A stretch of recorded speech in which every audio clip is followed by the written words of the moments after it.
Hello everyone, I am the storyteller and I am here to help you today. I know you use this video to fall asleep, so before that, like the video and subscribe to the channel. Also, where are you from and what time are you watching? Now get comfortable and relax. The realtor never told me about David Foster until after I signed the lease. I only learned about him when Mrs. Chen from next door brought it up while I was unloading my moving truck. "You know what happened to the last tenant, right?" she asked, watching me struggle with a heavy box. When I shook my head, she told me how Foster had run screaming from the house one night 6 months ago, wearing only his underwear. He ended up in Spring Grove Hospital's psychiatric ward, babbling about curses and footsteps in the upstairs hallway. I laughed it off. The Row House was a steal for Baltimore. $200 a month for a restored 1890s Victorian with original hardwood floors and crown molding. Sure, it needed some work. The radiators clanked, some floorboards creaked, and the shared wall with Unit 42B transmitted sound too easily. But after my divorce, I couldn't be picky. I needed an affordable place close to my new job at Johns Hopkins, and 42A Sycamore Street fit the bill. The first week passed without incident. I settled into a routine. Wake up at 6 a.m., shower, coffee, commute downtown to the hospital where I worked as a radiologist. Come home, microwave dinner, watch Netflix, sleep. The house's quirks became familiar. The way the front door stuck slightly, the loose step on the stairs, the faint smell of old wood and plaster. The neighboring unit stayed empty. Then came the footsteps. I first heard them on a Tuesday night in October around 2 a.m.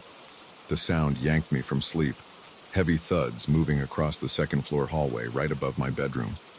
They were slow, deliberate steps like someone wearing work boots. Thud. Pause. Thud. Pause. The ancient floorboards groaned under each impact. My first thought was burglars. I grabbed my phone and the baseball bat I kept under the bed, heart pounding as I crept up the stairs. The second floor was pitch black except for streetlight filtering through the windows. I checked every room, the empty spare bedroom, the bathroom, the small office I'd set up. Nothing. No signs of forced entry, no open windows. The footsteps had stopped. I told myself it was just the house settling. These old places made weird noises. Everyone knew that. But the next night, same time, the footsteps returned. This time they paced back and forth for nearly an hour. I lay rigid in bed, bat clutched to my chest, listening to the slow, methodical thuds traverse the hallway above me. After the third night, I called my landlord.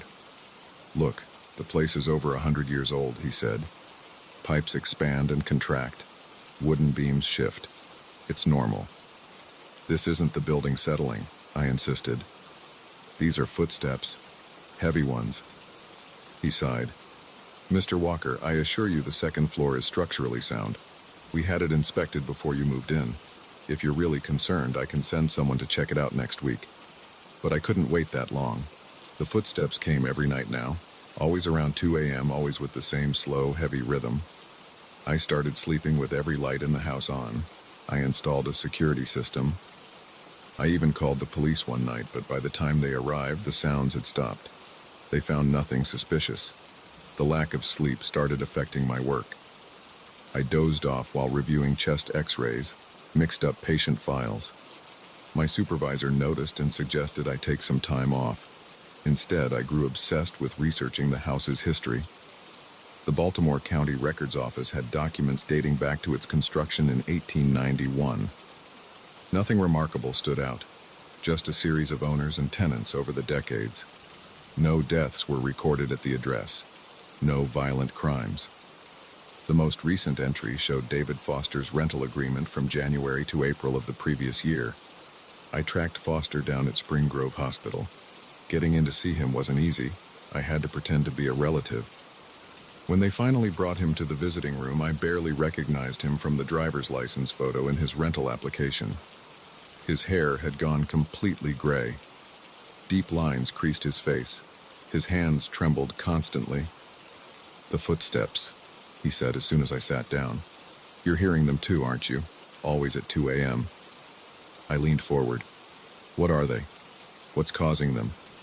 Foster's eyes darted around the room. It's not what, it's who. The original owner. Harrison Blake. He built both houses, lived in 42A. Died there too in 1916. Fell down the stairs and broke his neck. He grabbed my arm, but he never left. He's still there, pacing, always pacing, looking for something. There's no record of anyone dying in the house, I said, because they covered it up. His family didn't want scandal, but I found letters, old newspapers. Blake was obsessed with the occult, conducted rituals in the basement, tried to contact the dead. Foster's voice dropped to a whisper. He succeeded too well. Opened a door he couldn't close. That's why the footsteps never stop. That's why they get louder, closer, until a nurse appeared. Time's up, Mr. Foster. As they led him away, he shouted back at me. Check the basement, behind the coal chute. The truth is there. I spent that afternoon in the basement with a flashlight. The old coal chute was still there, sealed up decades ago when the house converted to gas heat. Behind it I found a loose brick. Inside the cavity was a metal box, badly rusted. It contained a leather-bound journal, the pages yellow and brittle. The handwriting was cramped but legible, Harrison Blake's personal diary. Most entries were mundane business records, but they grew increasingly erratic in the months before his death. He wrote about experiments with seances and spirit boards, about voices in the walls, about footsteps that followed him through the house. The final entry was dated October 31st, 1916. It's here. God help me. It's here. I can hear it coming up the stairs. The ritual worked, but I was wrong about everything. So wrong. It's not a door to the other side. It's a door to something else. Something that was never meant to. The entry ended mid-sentence. That night, the footsteps started earlier, 1 a.m., and they were different, faster, more purposeful. They moved from the hallway into the spare bedroom directly above me. There was a scratching sound like nails dragging across hardwood. Then silence. I lay in bed, every muscle tense, listening. The digital clock on my nightstand clicked over to 1:59 a.m. A floorboard creaked at the top of the stairs. Another creak, halfway down. Another. 3 steps from the bottom. I couldn't move. Couldn't breathe. The temperature in the room plummeted. My breath came out in white clouds. The final step groaned. Heavy footsteps crossed my bedroom floor, slow and deliberate. The mattress compressed on one side like someone sitting down. I felt hot breath on my face. I ran. I didn't stop to grab anything. Not my phone, not my wallet, not even shoes.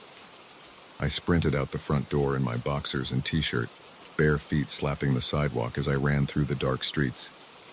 Behind me, a deep laugh echoed from the house's open doorway. They found me 3 blocks away, huddled in a corner store doorway, shivering and babbling. The police report noted signs of extreme psychological distress, but no evidence of an intruder or break-in at 42A Sycamore Street. The hospital admitted me for observation. Acute stress reaction, they said. Possible psychotic break. I checked myself out after 2 days, against medical advice. I never went back to the house. Left everything there. Furniture, clothes, family photos. The landlord kept my security deposit and first month's rent. I didn't care. I'm staying with my sister in Philadelphia now. Looking for a new job, a new place to live. Somewhere modern. No history, no basements. But sometimes late at night I still hear them. Heavy footsteps moving slowly across a distant floor. And I wonder about 42A Sycamore Street. About what Harrison Blake really found with his rituals. About the door he opened. The house is for rent again. $200 a month. A steal for Baltimore. The footsteps are waiting for the next tenant.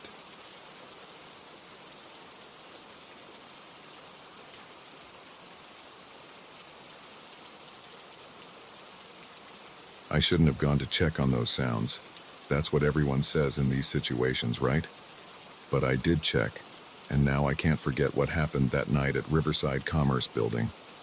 I need to write it down, to make sense of it. Maybe someone will believe me. It was Tuesday, October 15th. I remember because I had a major deadline the next morning. Quarterly reports that my boss, Thompson, needed by 9 a.m. sharp. The cleaning crew had left hours ago, and the old building's heating system had switched to night mode, making the radiators tick and pop in that familiar way. I'd been crunching numbers at my desk since 8 a.m., surviving on vending machine coffee and stale granola bars. The clock on my computer showed 11:42 p.m. when the first bang echoed through the empty office. I jumped, knocking over my cold coffee. The sound came from down the hall, near the storage room. The storage room.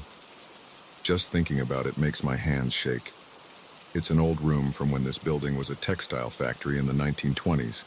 Heavy oak door, brass handle, always locked. We keep old files and equipment there now. I'd only been inside once during my first week, when Thompson gave me the office tour. The bang came again, louder this time, like someone hitting a metal filing cabinet with their fist.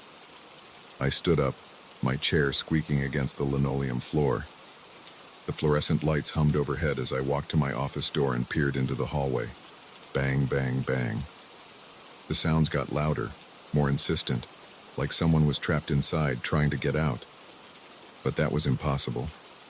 The door was always locked, and I had the only key on this floor, a heavy brass thing Thompson had given me for emergencies. I reached for my phone to call security, then remembered they'd left at 10 p.m. Budget cuts. The night guard only patrolled the ground floor now. The banging continued, rhythmic and desperate. What if someone was actually trapped in there?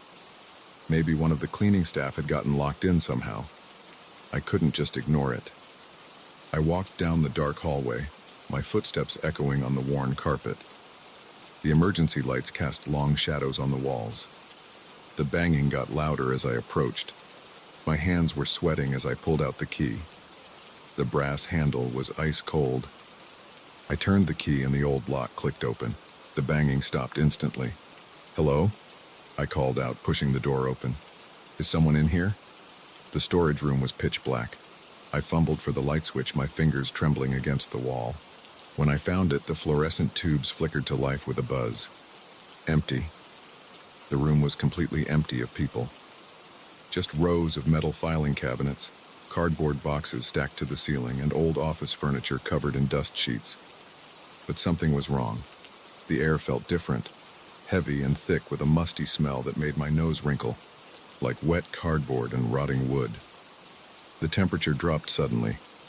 I could see my breath forming clouds in front of my face. My skin prickled with goosebumps. It had to be at least 20 degrees colder than the hallway.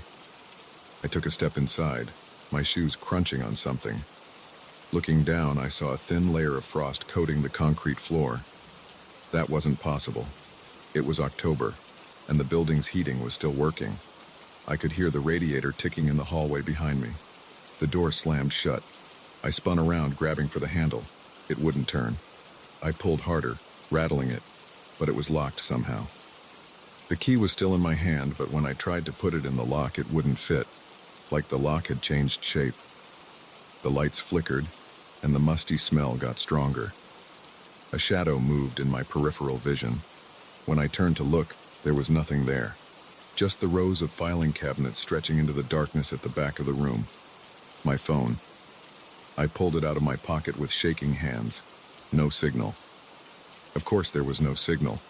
The storage room walls were thick concrete, and we'd always had reception problems down here. Another movement caught my eye. This time, when I turned, I saw one of the dust sheets ripple. There was no wind in here. No vents. No windows. Nothing that could make fabric move like that. The temperature dropped again. The frost on the floor spread, crackling as it formed. My teeth started chattering. I could feel the cold seeping through my shoes, numbing my feet. Bang. The sound came from inside one of the filing cabinets. Then another, and another. All around the room, metal drawers began to shake and rattle. The noise was deafening in the enclosed space. I backed up against the door, trying the handle again, still locked. The banging got louder, faster. Dust sheets began to flutter violently, like they were being whipped by a storm. Papers flew out of boxes, swirling in the air. The lights flickered faster now, strobe-like flashes that turned the room into a series of frozen moments. In one flash, I saw a figure standing at the back of the room. Tall, impossibly tall, its head brushing the ceiling. In the next flash, it was closer. The next flash, closer still. I couldn't move, couldn't breathe. The cold had reached my chest, making each breath painful.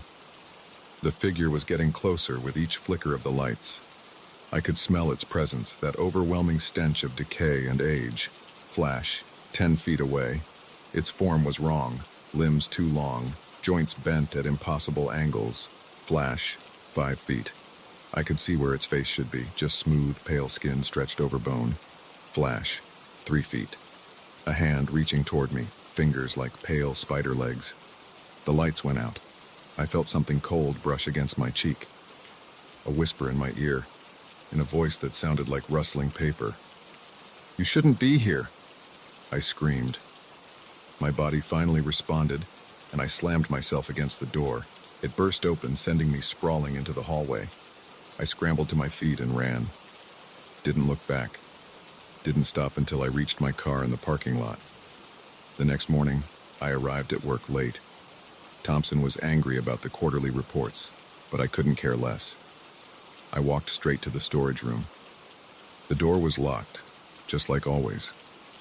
When I unlocked it, everything was normal. No frost, no scattered papers. The temperature was fine, but the smell was still there. Faint, but unmistakable. And when I checked the security footage from the previous night, trying to prove to myself that something had happened, I found that the cameras had stopped recording between 11:40 p.m. and 12:15 a.m. Just static. I gave my 2 weeks' notice that afternoon. Found a new job across town. But I still dream about that night, about the cold and the banging and that figure in the darkness. Sometimes when I'm working late at my new office, I hear a faint knocking sound. And even though I know it's just the heating system or the building settling, I pack up my things and leave. Because now I know what lives in old buildings after dark, what hides in locked rooms and empty spaces, what waits behind closed doors, making sounds that shouldn't be there, hoping someone will be curious enough to investigate. I know, and I can never forget. I've written this down as a warning. If you're working late and you hear strange sounds coming from somewhere you know should be empty, don't investigate. Don't unlock any doors. Just leave. Leave immediately.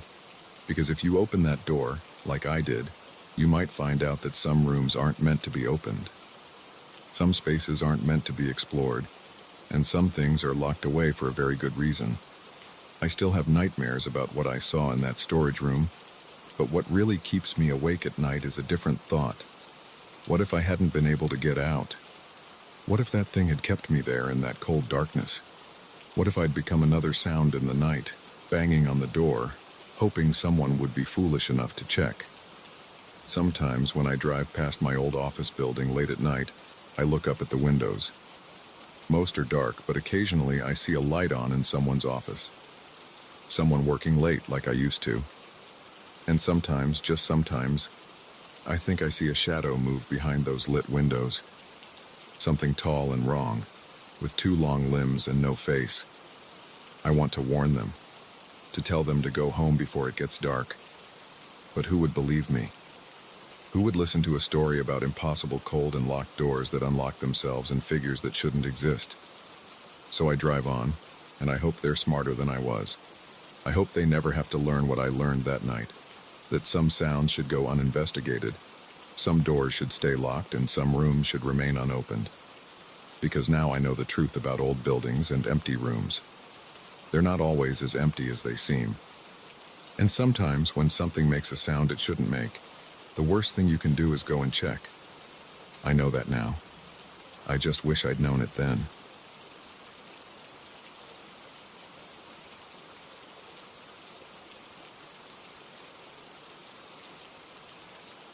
My hands were shaking when I pulled that piece of paper from the coat pocket. Just a folded scrap, yellowed and creased, with 5 words scrawled in messy handwriting. I should have thrown it away, should have tossed it in with the other garbage I was sorting through at the thrift store. Instead, I read those words again. Now he is behind you. I've worked at second time around thrift for 3 years now. Every day I sort through the donations, price items, stock shelves. It's mindless work, but it pays the bills. That Tuesday started like any other. Mountains of garbage bags filled with clothes dumped at our back door overnight. I was going through them one by one, separating what we could sell from what needed to be trashed. The coat was nothing special. Brown wool, probably from the 80s, with worn elbows and a torn lining. As I checked the pockets before throwing it in the reject pile, my fingers brushed against paper. Probably an old receipt or grocery list, but I always check. You'd be amazed what people forget in their pockets. Cash, jewelry, love letters, photographs. When I unfolded the note, the hair on my arms stood up. The handwriting was jagged, pressed deep into the paper like whoever wrote it was desperate. Just those 5 words, no date, no signature. I looked behind me. Empty sorting room, just clothes and boxes. But my neck tingled, like someone had just blown cold air across it. Get it together, I muttered. I crumpled the note and aimed for the trash can, but I couldn't let go. Something about those words dug into my brain. I smoothed the paper out and slipped it into my pocket. The rest of my shift crawled by. Every few minutes my hand would drift to my pocket, touching the note through the fabric. Twice I caught myself looking over my shoulder at nothing. By the time I clocked out at 6, I was jumpy enough that I rushed to my car without saying goodbye to anyone. The drive home was normal. Traffic was light, sky going dark with winter coming on. I live alone in a small ranch house on the outskirts of town. Used to love how quiet it was out there. As I pulled into my gravel driveway, the silence felt different, heavy, watching. I went through my usual routine, kicked off my shoes, microwaved leftover pasta, grabbed a beer from the fridge, sat down to watch TV, but I couldn't focus on the screen. The note was still in my pocket, burning against my leg. I took it out and set it on the coffee table. The first knock came at 8:47. 3 sharp raps on my kitchen door. I muted the TV, heart suddenly pounding. Nobody uses that door. It opens onto my backyard, which is fenced in. The only way to reach it is through the gate, which I always keep locked. I waited, barely breathing. Nothing but silence. Then, 3 more knocks, harder this time. I stood up slowly, legs shaking. "Who's there?" My voice came out as a croak. No answer. I crept to the kitchen, staying away from the windows. The door was solid wood with no window. The knocking came again, right in front of me. Bang, bang, bang, I jumped back, stumbling against the counter. "This isn't funny," I shouted. "I'm calling the police." I grabbed my phone from my pocket with trembling fingers. As I dialed 911, something scraped against the door, like nails or claws being dragged down the wood. The sound went on, setting my teeth on edge. The 911 operator answered. I tried to explain, but halfway through describing the knocking, it stopped. Complete silence fell.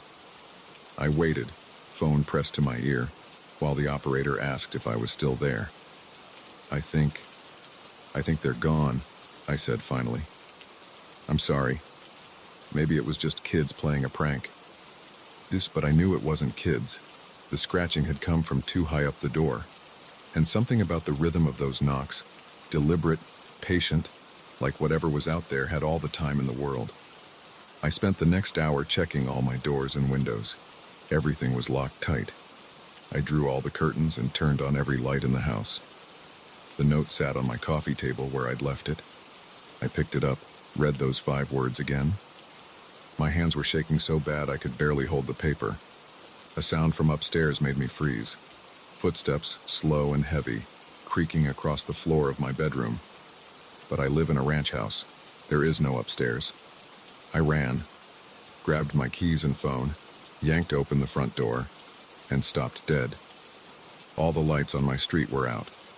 Not just porch lights or house lights, but the street lamps too. Pure darkness pressed against my doorway like a solid wall. The footsteps were getting closer, coming down stairs that didn't exist. each creak bringing them nearer. I slammed the door and locked it, then ran to the kitchen. Had to get out the back door, had to run, The kitchen door was open. I knew I'd checked it, knew it had been locked, but now it stood wide open to the night. Cold air poured in, carrying a smell like wet earth and rotting leaves. Beyond the doorway was nothing but blackness. The footsteps reached the bottom of the imaginary stairs. They started down my hallway, slow and steady. Each step made the floor vibrate under my feet. I backed away from the open door, bumping into the kitchen counter. My phone was in my hand. I could call 911 again, call someone, anyone. But when I looked at the screen, it was black. Not turned off. Black, like someone had filled the screen with ink that swirled and shifted as I watched. The footsteps reached the kitchen doorway. I couldn't look, didn't want to see what was making those heavy steps. But my eyes were drawn up against my will. Nothing. The doorway was empty. But the footsteps kept coming, crossing the kitchen tile. Getting closer. Closer. The note was still clutched in my other hand, crumpled into a ball. As the invisible steps reached the center of my kitchen, I uncurled the paper with shaking fingers. The words had changed. Told you so. Something cold brushed against my shoulder. A hand, but wrong. Too many fingers, too long, too cold. I spun around and I woke up on my kitchen floor. Sunlight streamed through the windows. The back door was closed and locked. My phone lay next to me, working normally. Everything looked exactly as it should, except for the deep scratches gouged into my kitchen door, except for the muddy footprints on my tile floor. Huge prints, not made by any human feet, except for the note, now torn to shreds and scattered across the counter. I called in sick to work, spent the morning in a daze trying to convince myself it had been a dream or a hallucination. But every time I closed my eyes, I felt those cold fingers on my shoulder. Every silence seemed to hide footsteps. That was yesterday. I'm writing this all down now because I need someone to know what happened. Need there to be a record. Because it's getting dark again, and I can hear something moving around in the crawl space under my house. Something big, dragging itself closer to the access panel in my hallway floor. The scratching has started again, this time coming from underneath. The panel is rattling, metal groaning as something pushes up from below. I should run, should get in my car and drive until I run out of gas, but I know it wouldn't matter. Those 5 words keep echoing in my head. Now he is behind you. And he is. I can feel him standing there, even though when I turn around there's nothing but empty air. Can smell wet earth and decay getting stronger. Can hear breathing that isn't mine. The access panel just broke open. I hear something pulling itself out, joints cracking as it unfolds. Heavy footsteps on the hallway floor, coming closer, closer. If you're reading this, don't look in coat pockets at thrift stores. Don't read notes left by strangers. Don't. He's here.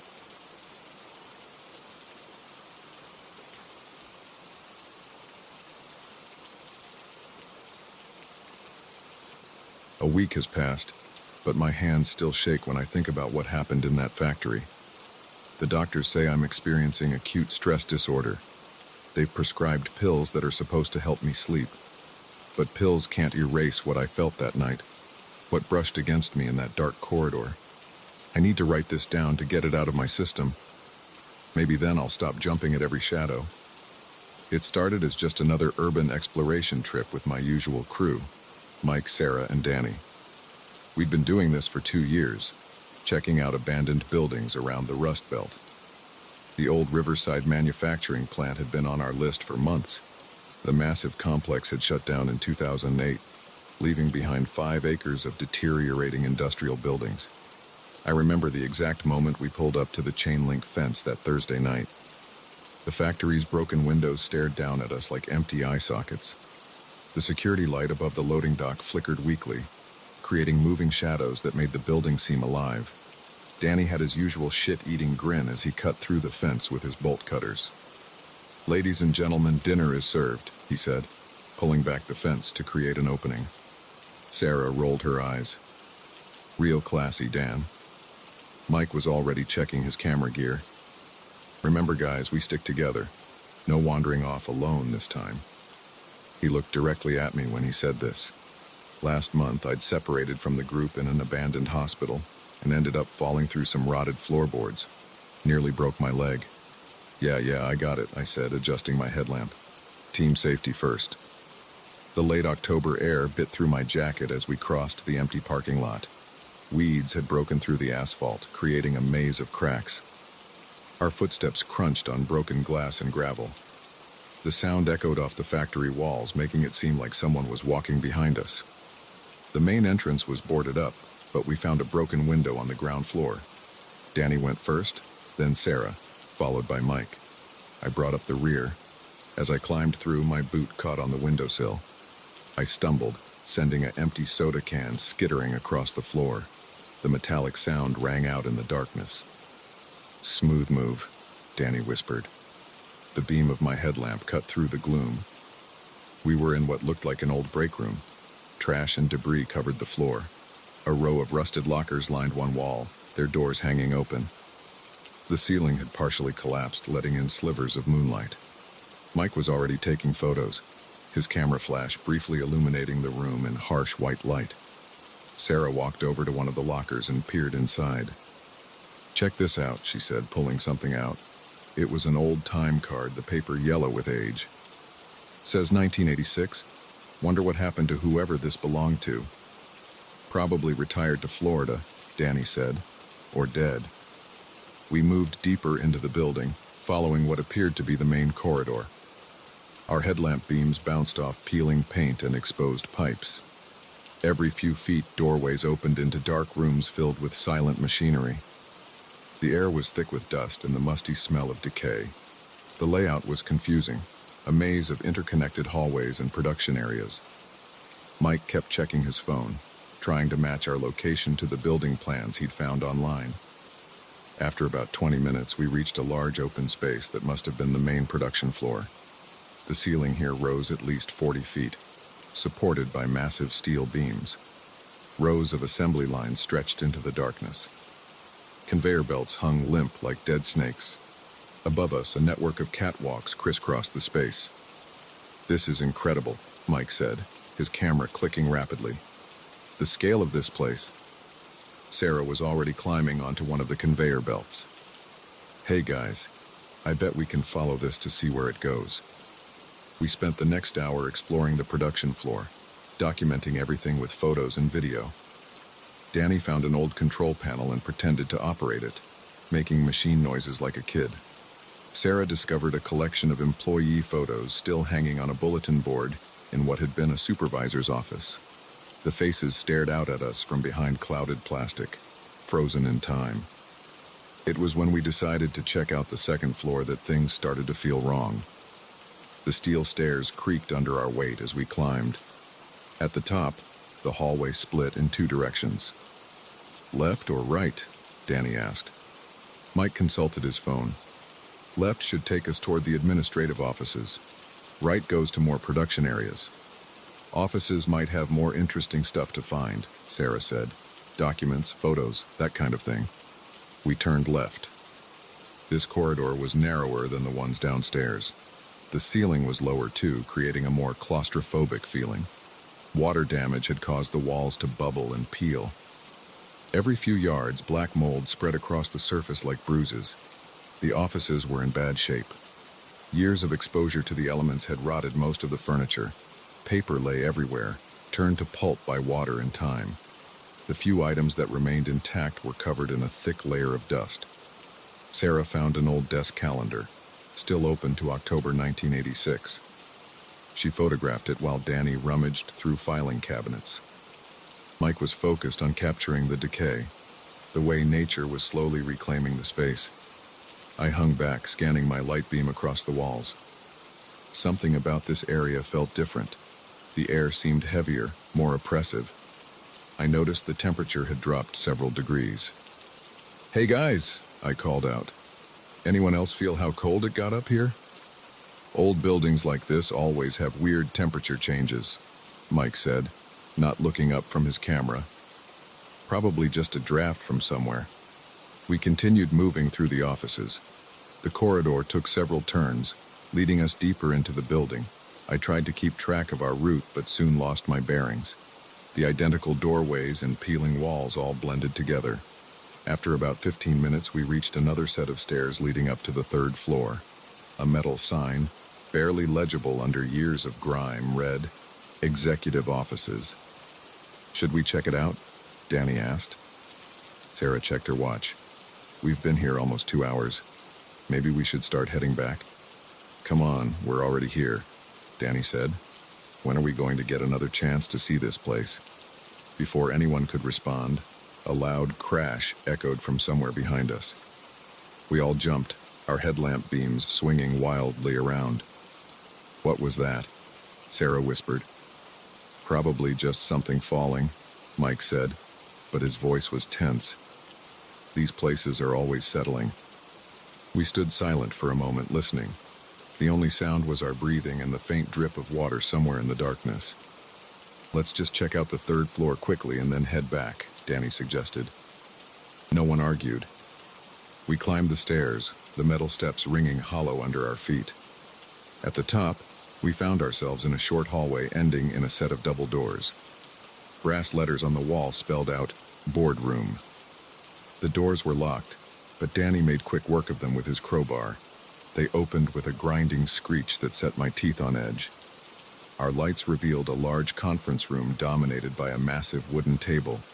The far wall was all windows, though most of the glass was broken. "Now this is more like it," Danny said, walking around the table. "Check out this view." We spread out to explore the room. Mike focused on photographing the elaborate light fixtures hanging from the ceiling. Sarah examined the built-in cabinets along one wall. I walked over to the windows, careful to avoid the broken glass on the floor. From this height, I could see most of the factory complex spread out below. The moonlight gave everything a silvery, otherworldly quality. Movement caught my eye, probably a bird or a plastic bag caught in the wind. That's when I first felt it. A slight change in the air pressure, like when someone walks past you very quickly. I turned, expecting to see one of my friends, but they were all still occupied with their exploring on the other side of the room. A chill ran down my spine. I told myself it was just a draft from the broken windows, but something felt off. The sensation had been too distinct, too purposeful. "Hey guys," I said, my voice sounding strange in my ears. "I think maybe we should..." Before I could finish, all our headlamps flickered simultaneously. For a split second, we were plunged into complete darkness. When the lights came back on, everyone was looking around nervously. "Okay, that was weird," Sarah said. "Battery interference, maybe?" "All 4 lights at exactly the same time?" Mike asked. "That's not normal." "Let's get out of here," I said. Something in my tone must have conveyed my unease because no one argued. We made our way back to the stairs, moving faster than before. The temperature seemed to be dropping rapidly. I could see my breath forming clouds in my headlamp beam. As we descended to the second floor, I noticed the sounds of our footsteps had changed. Instead of 4 sets of steps, I could distinctly hear 5. The extra footfalls were slightly out of sync with ours, like someone following just a bit too slowly. I stopped and turned around, shining my light up the stairs. Nothing was there, but the footsteps continued for a fraction of a second after we'd all stopped moving. "Did anyone else hear that?" I asked. "Hear what?" Danny said, but I could see the tension in his face. Before I could explain, a door slammed somewhere above us. The sound echoed through the stairwell like a gunshot. Sarah let out a small scream. "Run," Mike said quietly. Then louder, "Run." We bolted down the stairs, taking them 2 at a time. I was at the back of the group again. As we reached the second floor landing, I felt it again, that sensation of something passing close by. But this time it was stronger, more defined. I could have sworn I felt fabric brush against my arm, and then I heard it, a deep, raspy breath right behind my left ear. I froze. The others were already halfway down the corridor, their headlamp beams bouncing wildly as they ran. I wanted to call out to them, but my voice wouldn't work. The breathing continued, heavy and wet, like someone who had been running for a long time. Slowly, fighting against every instinct screaming at me to run, I turned my head. My headlamp illuminated empty air, but the breathing didn't stop. If anything, it got louder. That's when I noticed the dust motes in my light beam. They were swirling in a distinct pattern, as if being disturbed by something I couldn't see. Something roughly the size and shape of a person. The scream that tore from my throat didn't sound human. I ran faster than I've ever run in my life, chasing after the retreating lights of my friends. The breathing followed me, along with the sound of rapid footsteps that were definitely not my own. I caught up with the others at the bottom of the main stairs. They were waiting for me, faces pale in the glow of their headlamps. "What happened?" Mike demanded. "What was that scream?" I couldn't speak. I just pointed back up the stairs, trying to catch my breath. That's when we all heard it. Footsteps descending the stairs behind me. Heavy, deliberate steps. But our lights showed nothing there. We ran for the exit. I don't remember much of that journey through the dark corridors. Everything was a blur of panic and adrenaline. Somehow we found our way back to the broken window we'd entered through. Danny went through first, then helped Sarah. Mike pushed me ahead of him. As I climbed through, I felt something grab my ankle. The touch was ice cold and felt like fingers, but when I kicked and yanked my leg free, nothing was visible. We didn't stop running until we reached Mike's car. Sarah was crying. Danny looked like he was going to be sick. Mike's hands were shaking so badly he dropped his keys twice before managing to unlock the doors. As we peeled out of the parking lot, I looked back at the factory. In a third-floor window, the boardroom where we'd been, I saw a light. Not our headlamps, but a pale, bluish glow. As I watched, it moved away from the window and disappeared into the darkness. The police didn't believe us when we reported what happened. They said we were probably spooked by homeless people or other urban explorers. The building inspector we talked to told us that the third floor of that section had been condemned and sealed off in 1986 after a fatal accident. He wouldn't give us details. I've done some research since then. In October 1986, a factory foreman named Robert Henley disappeared during his night shift. His body was never found. The official report said he probably fell into some machinery, but no trace of him was ever discovered.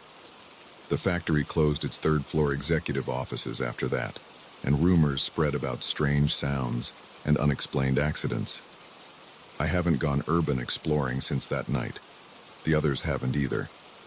Sometimes when I'm alone in my apartment, I think I hear heavy breathing behind me. When I turn around, nothing's there. But the air feels colder, and the dust motes dance in patterns that look almost like footprints. I know what I felt in that factory. I know what we all heard. But I also know that no one will ever believe us. Some things are better left unexplored. Some places better left abandoned. And some stories, like this one, are better left untold. But I still check behind me every time I walk down a hallway, and I never ever want to be the last person in line again.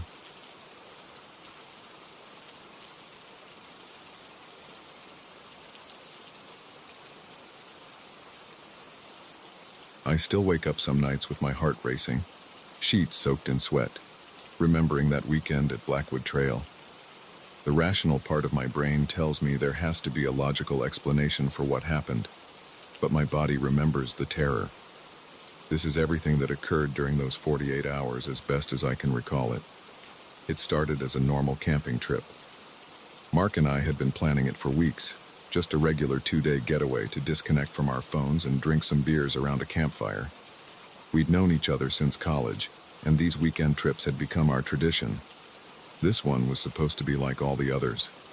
We picked a spot we'd never been to before, about 3 hours north of Seattle, following a recommendation from Mark's co-worker, who said the fishing was good there. We arrived at the trailhead around 2 in the afternoon on Saturday. The parking lot was empty except for a beaten-up red pickup truck parked in the corner.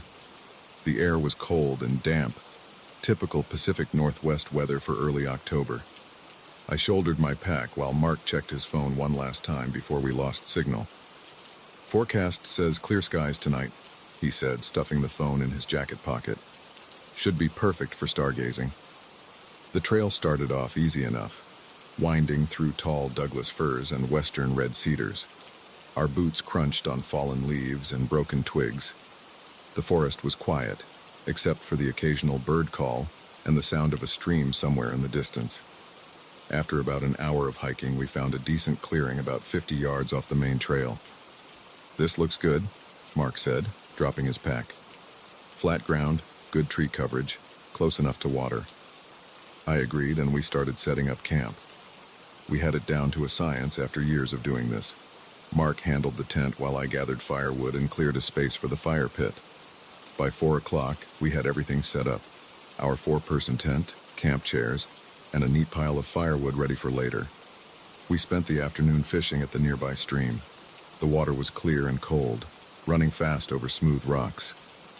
We caught a couple of small trout, nothing worth keeping, so we released them back. As the sun started to set, we headed back to camp to start dinner. That's when I noticed the first odd thing. Our camp chairs had been moved. Not knocked over by the wind, moved. They were now facing the trees instead of the fire pit where we'd left them. Mark didn't seem concerned. "Probably some hikers passed by and used them for a quick rest," he said, turning them back around. I nodded, but something felt off. We hadn't seen or heard anyone else on the trail all day, and our camp wasn't visible from the main path. Still, I pushed the thought aside and focused on getting the fire started. The temperature dropped quickly after sunset. We sat around the fire, eating freeze-dried stroganoff and drinking beer, swapping the same old stories we always did. Everything felt normal until about 9 o'clock, when Mark suddenly stopped mid-sentence and tilted his head. "Did you hear that?" he asked. I listened. At first, all I could hear was the crackling of the fire and the usual forest sounds. Then I heard it. Voices. They were too far away to make out any words, but they sounded like they were coming from somewhere in the darkness behind our tent. The voices were muffled, like people trying to talk quietly but not quite succeeding. "Hello?" Mark called out. His voice echoed slightly through the trees. No response. We sat in silence for a few minutes, straining to hear more. The voices had stopped. I grabbed my flashlight and swept the beam through the trees, but the light only reached about 30 feet before being swallowed by darkness. Nothing moved in the illuminated areas except shadows cast by the swaying branches. "Probably just other campers," I said, not believing it myself. The voices hadn't sounded like normal camping chatter. They'd sounded urgent, almost angry, like people having an argument but trying to keep their voices down. We stayed up another hour, but the voices didn't return. The fire had burned down to embers when we decided to turn in. I made sure our food was properly stored in the bear canister and placed it far from our tent. Inside the tent, I checked that my knife was within reach, then slipped into my sleeping bag. I don't know what time it was when I woke up. The moon was bright enough that I could see Mark's outline in his sleeping bag next to me. He was sitting up, completely still. "Mark," I whispered. "There's someone out there," he whispered back. "Listen." I held my breath. Footsteps crunched in the leaves outside our tent, slow and deliberate. They circled the tent once, twice, then stopped near the entrance. The shadow of a figure fell across the tent wall, visible in the moonlight. It stood there, not moving, not making a sound. My heart hammered against my ribs. I reached for my knife with trembling fingers. The shadow remained still for what felt like hours, but was probably only minutes. Then it moved away, and the footsteps resumed, heading into the forest. Neither of us spoke until the sound had completely faded away. Mark switched on his flashlight. "We need to check outside," he said. "Are you crazy? We should stay in the tent. What if they're messing with our food, or our cars?" He had a point. We couldn't afford to lose our supplies or end up stranded. We grabbed our flashlights and knives and unzipped the tent as quietly as possible. The clearing looked exactly as we'd left it. The fire pit held cold ashes. Our chairs sat empty around it. The bear canister was untouched. We swept our lights through the surrounding trees but saw nothing unusual. "Look at this," Mark said suddenly. His light beam was focused on the ground near the tent. A single boot print was pressed into the soft earth, much larger than either of our boots. We did a complete circuit of our campsite, finding nothing else out of place. The forest had fallen silent. No insects chirping, No night birds calling, just absolute silence. Maybe we should pack up, I suggested. Hike out now. Mark shook his head. It's too dangerous to hike at night. We'd probably break an ankle or get lost. Better to wait until morning. We went back into the tent, but neither of us slept. We sat up, backs against our packs, knives ready. Every snapping twig or rustling leaf made us flinch. Around 3 in the morning, the voices returned. They were closer this time, and there were more of them. They seemed to be all around us, moving through the trees, still speaking in those urgent, muffled tones. I couldn't make out any words, but the voices didn't sound entirely right. The cadence was off, the pitch unusual. Then we saw the shadows. Our tent was illuminated by the moon, and dark shapes moved across the walls, human-shaped but wrong somehow. Too tall, too thin, moving in ways that weren't quite natural. They passed back and forth, circling our tent like sharks. Mark gripped my arm so hard it hurt. Neither of us dared to breathe. The shadows kept moving, and the voices grew louder, more agitated. Still no clear words, just that weird, muffled arguing. A sharp sound cut through the noise, the distinct snap of a branch breaking nearby. The voices stopped immediately. The shadows disappeared. Complete silence fell over the forest again. The sound of tearing fabric filled the tent. A long slash appeared in the wall near our feet, as if cut by an invisible knife. Cold air rushed in through the opening. Mark's flashlight beam darted to the tear, but nothing was there. No knife, no hand, nothing visible that could have caused it. Another rip appeared on the opposite wall, then another. Tears opened up all around us, but we couldn't see what was causing them. The voices started again, louder now, almost at shouting volume, but still muffled, still incomprehensible. "Run!" Mark yelled. We grabbed our packs and burst out of the tent through the entrance, not waiting to unzip it properly, just tearing through the fabric. The clearing was empty. The voices came from all directions, but there was no one there. Nothing visible moved in the trees. We ran. We left everything except our packs, sprinting down the trail by moonlight. Branches whipped our faces. Roots tried to trip us. Behind us, the voices followed, keeping pace, getting closer. I ran faster than I'd ever run in my life. My lungs burned. My legs screamed for rest. But the voices kept coming. And now there were footsteps too. Dozens of them crashing through the undergrowth behind us. The sky was starting to lighten when we reached the parking lot. The red pickup truck was gone. We threw ourselves into my car, and I fumbled with the keys, dropping them twice before getting them into the ignition. As we peeled out of the lot, I caught a glimpse in the rearview mirror. Just a glimpse, but it was enough. Dark shapes stood at the tree line, impossibly tall and thin, watching us leave. We drove straight home without stopping. Neither of us spoke until we were back in the city, surrounded by normal Sunday morning traffic and confused joggers who stared at our scratched faces and torn clothes. "We need to go back," Mark said finally. "In daylight. Get our stuff. Report this to the Rangers." I agreed. We stopped at my place to clean up and grab some coffee, then drove back to the trailhead. It took us 3 hours to reach our campsite, following our own trail of broken branches and trampled undergrowth from our panicked flight. The clearing looked completely normal in the daylight. Our tent still stood there, slashed to ribbons. The camp chairs sat exactly where we'd left them. The fire pit held cold ashes. Even our bear canister was untouched, but there were no footprints except our own. No sign of the multiple people who must have made all those voices, all those footsteps. We searched the surrounding area and found nothing. No candy wrappers, no cigarette butts, no broken branches, no signs that anyone else had been there at all. We packed up what we could salvage and hiked out.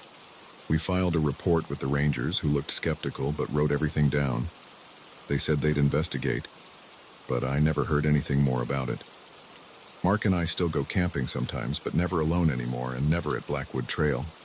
We've tried to find logical explanations for what happened. Maybe it was other hikers playing a cruel prank. Maybe we breathed some weird fungus spores that made us hallucinate. Maybe the isolation and darkness played tricks on our minds. But we both know what we heard. We both know what we saw in the moonlight.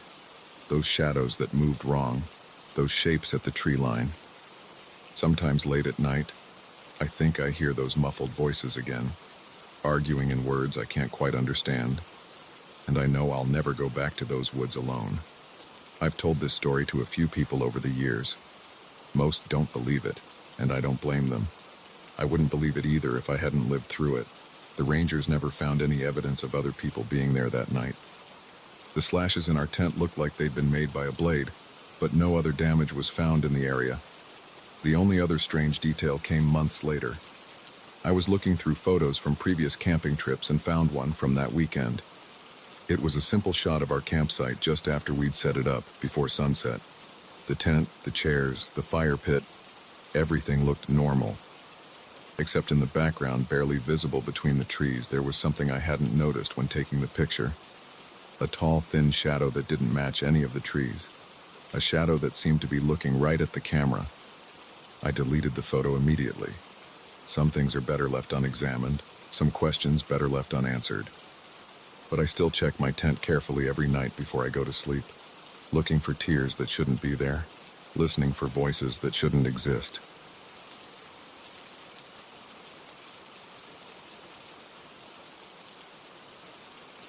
The thing moved like a person but wasn't one. I know that now.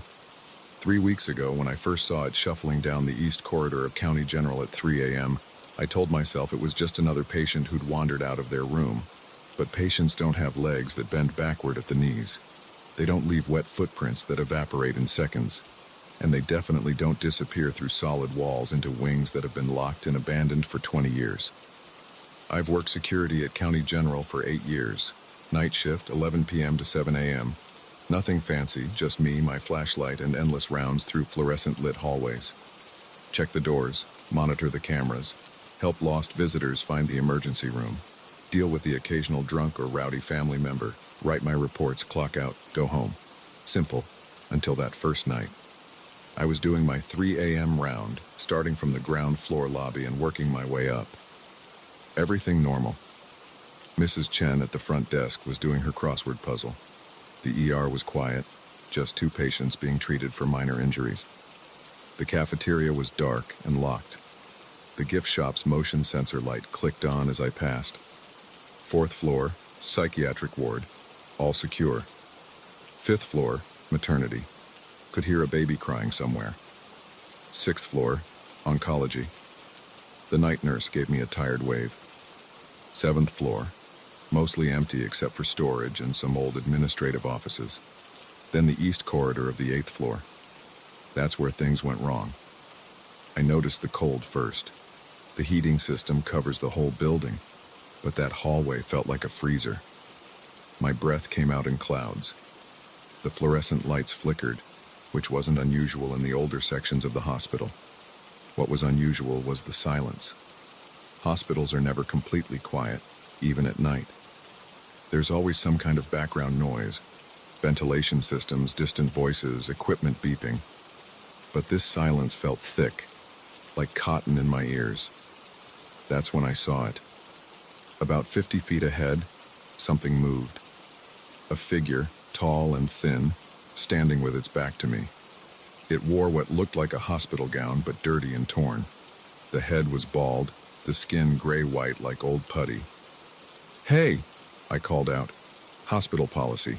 Identify yourself first, ask questions later. This area is restricted. You need to return to your room." The figure didn't respond. Instead, it started moving away from me, toward the sealed double doors at the end of the corridor. Its walk was wrong. Each step looked painful, the legs bending in ways that made my stomach turn.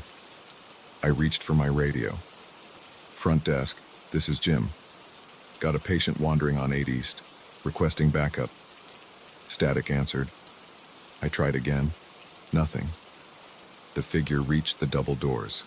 The entrance to the old psychiatric wing, closed down in 2003 after a fire. The doors were chained and padlocked. I had just checked those locks 20 minutes ago. "Stop right there." I started walking faster, flashlight beam bouncing off the walls. "You can't go in there, it's dangerous." The figure paused. Slowly, its head began to turn. Not its body, just the head, rotating much further than a human neck should allow. I caught a glimpse of its face. No eyes, just smooth gray skin where eyes should be. A mouth that was too wide, filled with something that gleamed wet in my flashlight beam. My legs froze. Training kicked in. Assess the threat, maintain distance, call for backup. But my radio was still dead, and every instinct screamed at me to run. The thing's mouth opened. A sound came out, like wet meat being torn. Then it stepped backward, through the solid metal doors, and vanished. I stood there for what felt like hours, heart pounding, sweat freezing on my skin despite the cold. Finally, I forced myself to walk to the doors. The chains were intact. The padlock was secure. No sign that anything had passed through. But on the floor, a single wet footprint was slowly fading away. I ran, all the way back to the security office on the ground floor. Mrs. Chen looked up from her crossword puzzle as I burst in. "Jim, you okay? You look like you've seen a ghost." I caught my breath. "Did you get my radio call?" "What call?" "Radio's been working fine all night." I checked the security cameras for the 8th floor. Nothing, just empty hallways. I pulled up the archived footage from 10 minutes ago. The timestamp showed me walking down the corridor, then stopping, standing still for almost 5 minutes, then running away. No figure in a hospital gown, no impossible creature, just me, apparently losing my mind. I didn't tell anyone what I saw. Who would believe me? I've worked security long enough to know how it goes. Tell people you saw something impossible, and suddenly you're not reliable anymore. Best case, they think you're making things up for attention. Worst case, they start wondering if you're stable enough to do your job, so I kept quiet, did my rounds, wrote my reports. But I started noticing things. The 8th floor got colder every night. Equipment started malfunctioning, not just radios, but phones and cameras too. Always in that east corridor, always around 3 a.m. A week after the first incident, I saw it again. This time on the 7th floor, dragging itself along the ceiling like a spider, leaving those wet footprints that vanished seconds later. I ran again, checked the cameras again. Nothing. The third time was in the stairwell between 6 and 7. It was crouched in the corner, making that wet, tearing sound. When it saw me, it smiled. The smile went all the way up to where its eyes should have been. I started researching the hospital's history. The fire in the old psychiatric wing wasn't the only bad thing that happened there. In 1998, a patient named Michael Keene murdered 3 nurses and 2 other patients before killing himself. The official report said he used a stolen scalpel. Unofficial rumors said the bodies were found partially eaten. Keene had been tall and thin, bald from chemotherapy. The nurses' reports described him as unusually flexible, some kind of connective tissue disorder that let him contort his body in strange ways. I'm writing this now in the security office. It's 2:45 a.m. In 15 minutes, I have to start my rounds. The temperature is already dropping. My radio is starting to crackle with static. Yesterday, I found old blueprints of the 8th floor. The psychiatric wing isn't completely sealed off. There's a maintenance tunnel that connects it to the main building. According to the plans, it comes out in a storage closet on the 7th floor, the same closet where cleaning supplies keep going missing, and where the staff complains about strange sounds at night. I've been having dreams. In them, I'm walking through the old wing. The fire damage is still visible on the walls. There's something important I need to find there, something that was left behind when they sealed it off. In the dreams, I hear that wet tearing sound getting closer and closer, and I know somehow that the thing I've been seeing isn't Michael Keene. It's what he became, what was using his body even before he died. The night shift supervisor called me into his office yesterday, said I seemed distracted lately, asked if everything was okay at home, mentioned that other staff had noticed me talking to myself during rounds, said maybe I should take some time off. I didn't tell him about the thing in the hallways, didn't tell him about the dreams or the blueprints or the research I've been doing, just nodded and smiled and said I was fine, just not sleeping well. but I know what I have to do. Tonight, after my 3 a.m. round, I'm going into that maintenance tunnel. I need to see what's in the old wing, need to understand what this thing is and what it wants. Maybe I am crazy. Maybe the isolation and the long nights have finally broken something in my brain, or maybe something hungry has been living in this hospital for 20 years, wearing the skin of a dead man, waiting for someone to notice it. And maybe it's been calling to me, night after night, wanting me to follow it home. The temperature just dropped another 10 degrees. My coffee cup is vibrating on the desk. Static is getting louder on the radio. Time for my rounds. Update, 4:15 a.m. I found the maintenance tunnel. It was right where the blueprints showed it, behind a shelf of cleaning supplies. The lock was old and rusted. One hard pull and it broke off in my hand. The tunnel is narrow, concrete walls, no lights. My flashlight beam only reaches about 10 feet ahead. The air smells like mold and something else. Something meat-sweet and rotting. I can hear movement up ahead. Wet sounds. Breathing that's not quite breathing. The thing is waiting for me. I know that now. It's been waiting all along. My flashlight is starting to flicker. The battery was fresh when I started my shift. If anyone finds this, tell them I wasn't crazy. Tell them to seal up this tunnel. Tell them to burn this whole place down if they have to. It's looking at me now. No eyes, but it's looking at me. That smile is getting wider. I think I finally understand what it wants. It's so hungry, and I followed it home.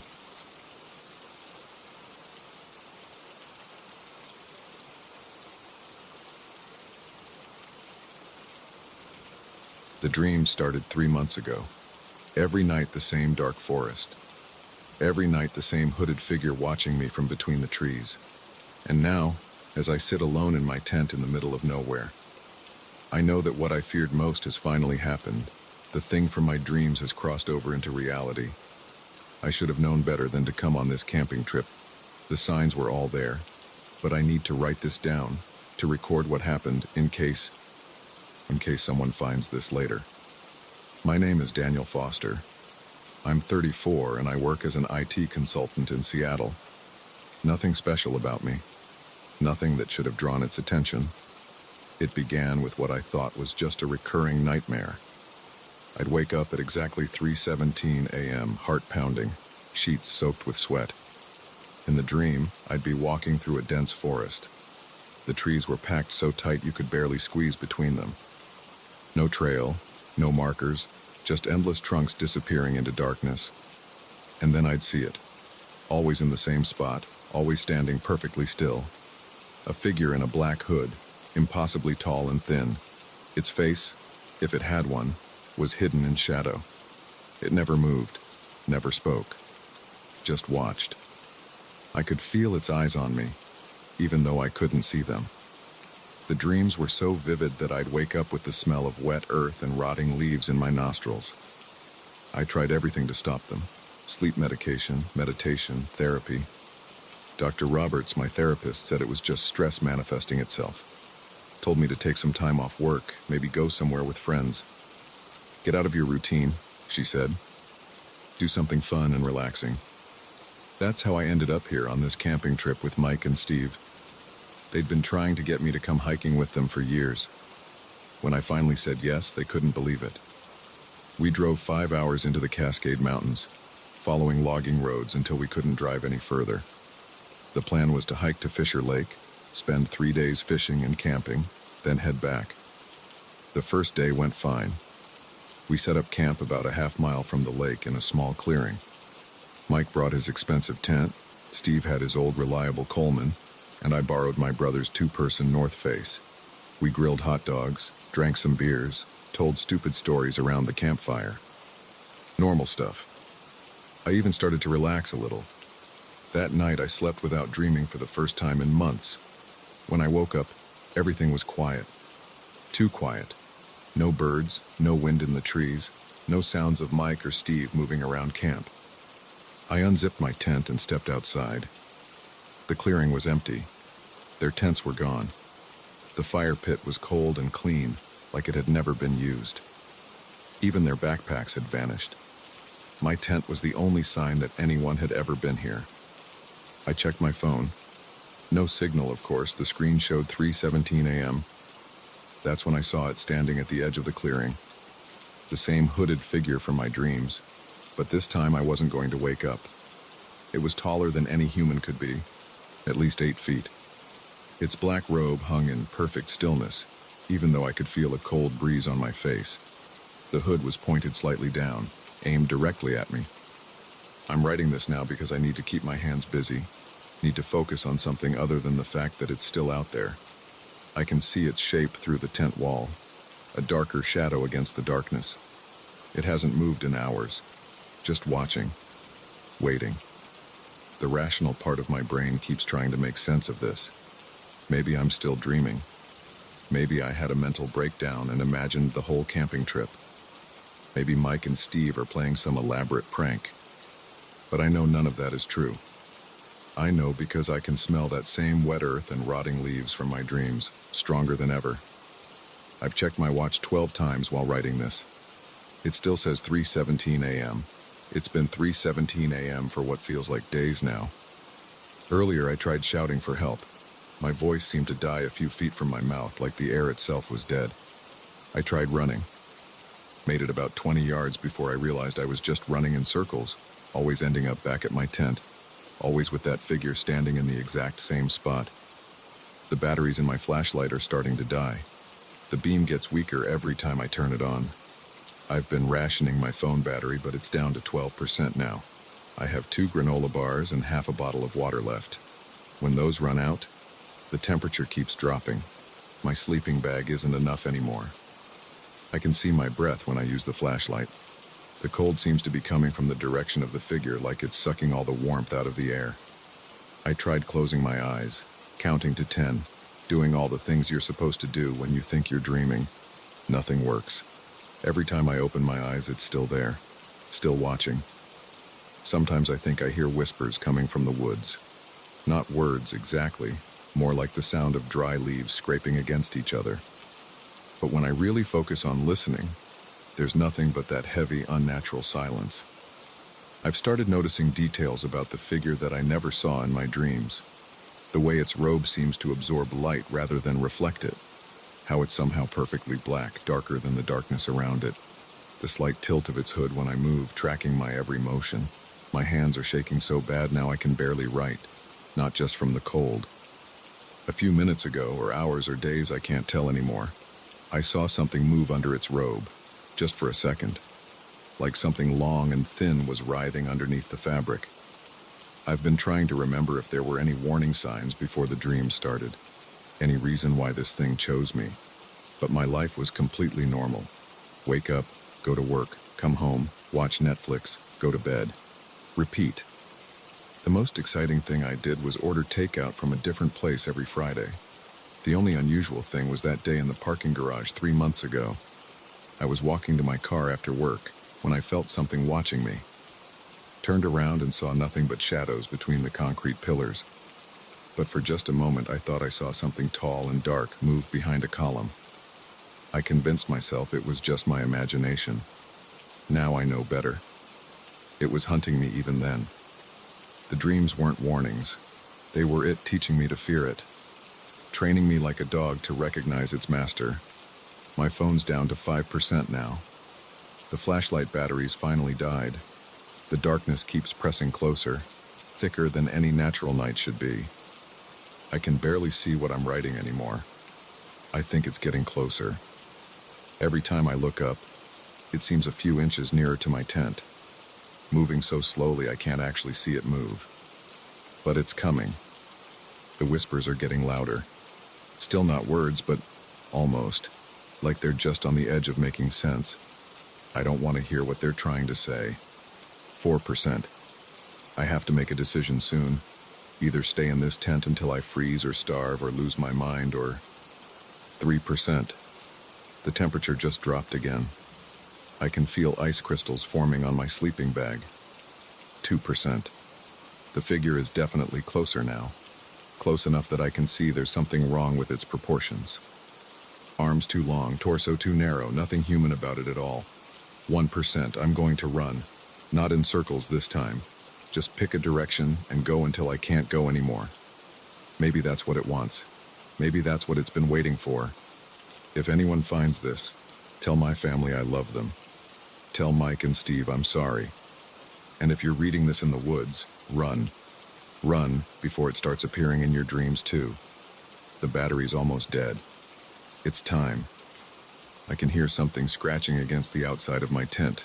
The nylon wall is bulging inward like something's pressing against it. The whispers are getting louder, almost words, almost.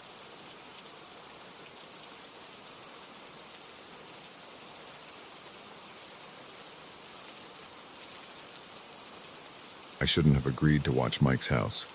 That's what I keep telling myself as I sit here in his kitchen at 3 a.m., gripping a knife and staring at the ceiling.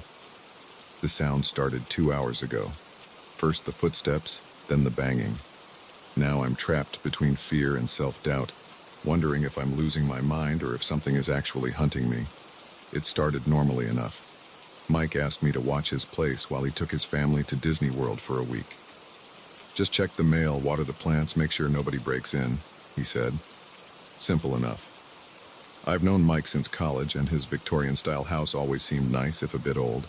Sure, it needed some work, peeling paint on the trim, a few loose boards on the porch, but nothing scary. The first 2 days went fine. I'd stop by after work, bring in any packages, water his wife's herb garden, and check that all the doors and windows were locked. I even cleaned out their fridge so nothing would spoil while they were gone. Normal house-sitting stuff. Tonight was different. I decided to stay over since tomorrow's Saturday and I didn't have work. Mike said I could use the guest room whenever I wanted. I brought my laptop, planning to watch some movies and relax. Around 1 a.m., I was about to head up to bed when I heard it. Footsteps in the attic. At first, I tried to ignore them. Old houses make noise. That's what Mike always said whenever I commented on the creaks and groans during our game nights. But these weren't just random creaks. The footsteps moved with purpose, crossing from one end of the attic to the other, then back again. Heavy steps, like someone wearing boots. I froze in the living room, my heart pounding against my ribs. The TV was still playing some sitcom, but I couldn't focus on it anymore. All I could do was track those footsteps as they paced overhead. Back and forth, back and forth. My hands started shaking. Sweat broke out on my forehead. I grabbed my phone, pulled up Mike's number, then stopped. What would I say? Hey, I know you're at Disney World, but I think someone's walking around in your attic at 1 a.m. He'd think I was crazy. The footsteps stopped. The silence felt worse somehow. I held my breath, straining to hear anything. The house's heating system kicked in with a clunk that made me jump. My phone slipped from my sweaty fingers and clattered on the hardwood floor. That's when the banging started in the garage. Thud, thud, thud. Loud, deliberate impacts that shook the connecting wall between the garage and the house. It sounded like someone hitting the wall with something heavy. A sledgehammer maybe, or a piece of lumber. I snatched up my phone and retreated to the kitchen. It had the best lighting and the most weapons. Knives, heavy pans, anything I could use to defend myself. My fingers trembled as I pulled up the local police department's number. But again, I hesitated. What if it was nothing? What if I called the cops and they found out it was just the house settling or some raccoons in the garage? I'd look like an idiot, and Mike would never trust me to watch his place again. The banging stopped as suddenly as it began. New sounds filtered in. The hum of the refrigerator, a car passing on the street outside, the ticking of the clock on the wall. Normal sounds that somehow made everything worse. I grabbed the biggest knife from the butcher block and leaned against the kitchen counter facing the door to the garage. My shirt was soaked with sweat sticking to my back. Every few seconds I had to adjust my grip on the knife handle because my palms were so wet.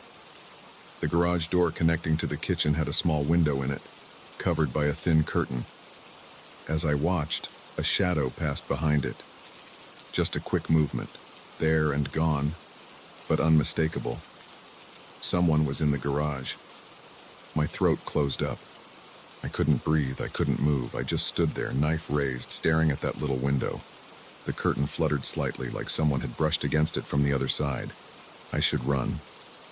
I should get out of here right now, jump in my car and drive away. but my legs wouldn't move. And what if someone was waiting outside? What if there was more than one person?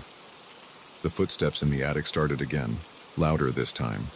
They moved faster, more purposefully, heading toward the attic stairs that led down to the second floor. I heard the distinct sound of the attic door opening, its hinges squealing. My body finally unfroze. I ran to the front door, fumbling with the deadbolt. Behind me, heavy footsteps descended the attic stairs. The garage door handle started to turn. The deadbolt wouldn't budge.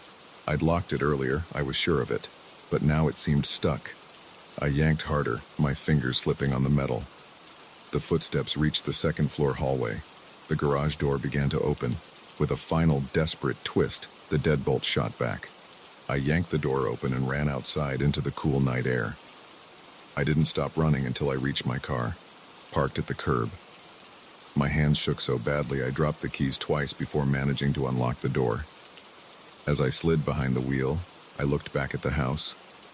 All the lights I'd left on were now off. Every window was dark. But there, in the attic window, I saw a face. Just for a second, illuminated by the streetlight. It wasn't human. I started the car and floored it, tires squealing against the pavement. In my rearview mirror, I watched Mike's house disappear into the darkness. My phone started ringing. It was Mike. I let it go to voicemail. What could I tell him? That his house was haunted? That something with a twisted, elongated face was living in his attic? That I'd abandoned my post and run away like a coward? The phone rang again. Still Mike. This time I answered. Hey, what's up? I tried to keep my voice steady. Are you okay? Mike's voice sounded strange, tight with tension. The security system just sent me an alert. All the motion sensors are going crazy. My stomach dropped. Motion sensors? You never mentioned any motion sensors. They're new. I had them installed last week after... He paused. After what happened to the last house sitter. What happened to the last house sitter? My voice cracked. Look, just get out of there if you haven't already. Don't go in the attic. Don't open the garage, I'm calling the police. I'm already gone, I said. I'm in my car. Mike, what's going on? What's in your house? He was quiet for so long I thought the call had dropped. When he finally spoke, his voice was barely a whisper. I don't know. We bought the house 2 years ago. Everything was fine at first. Then people started seeing things, hearing things. The first house sitter disappeared. The police found her car in the garage, but no sign of her. We tried to sell, but no one would buy it. That's why we're at Disney World. We're not coming back. I'm sorry, I should have told you. Why did you let me stay there? Why did you ask me to watch it? Another long pause. Because it never bothers the owners. Only visitors. Only people who stay overnight. I thought if someone was there, watching the place, maybe nothing bad would happen while we're gone. Maybe it would stay quiet. Well, it didn't, I said. My hands were still shaking on the steering wheel. It's definitely not quiet. Where are you now? I looked around. In my panic, I'd driven aimlessly. I was on some dark back road surrounded by trees. I don't know exactly, but I'm far from your house. Good. Stay far away. I'll call the police, have them check it out. Just don't go back there. Not even during the day. Promise me. Trust me, I won't. I ended the call and pulled over to the side of the road. My headlights cut through the darkness, illuminating empty pavement ahead. Behind me, miles back now, something waited in Mike's house. Something that paced in the attic and banged on walls and had a face that wasn't human. My phone buzzed with a text from Mike. Police are on their way. They'll call you for a statement. I'm so sorry. I started driving again, heading for my apartment. The sun would be up in a few hours. Maybe in the daylight this would all seem like a bad dream. But I knew better. The weight of the truth settled over me like a heavy blanket. I'd seen something tonight that shouldn't exist. Something that had already made one person disappear. As I drove, I couldn't shake the image of that face in the attic window. The way its features seemed to shift and stretch in the streetlight.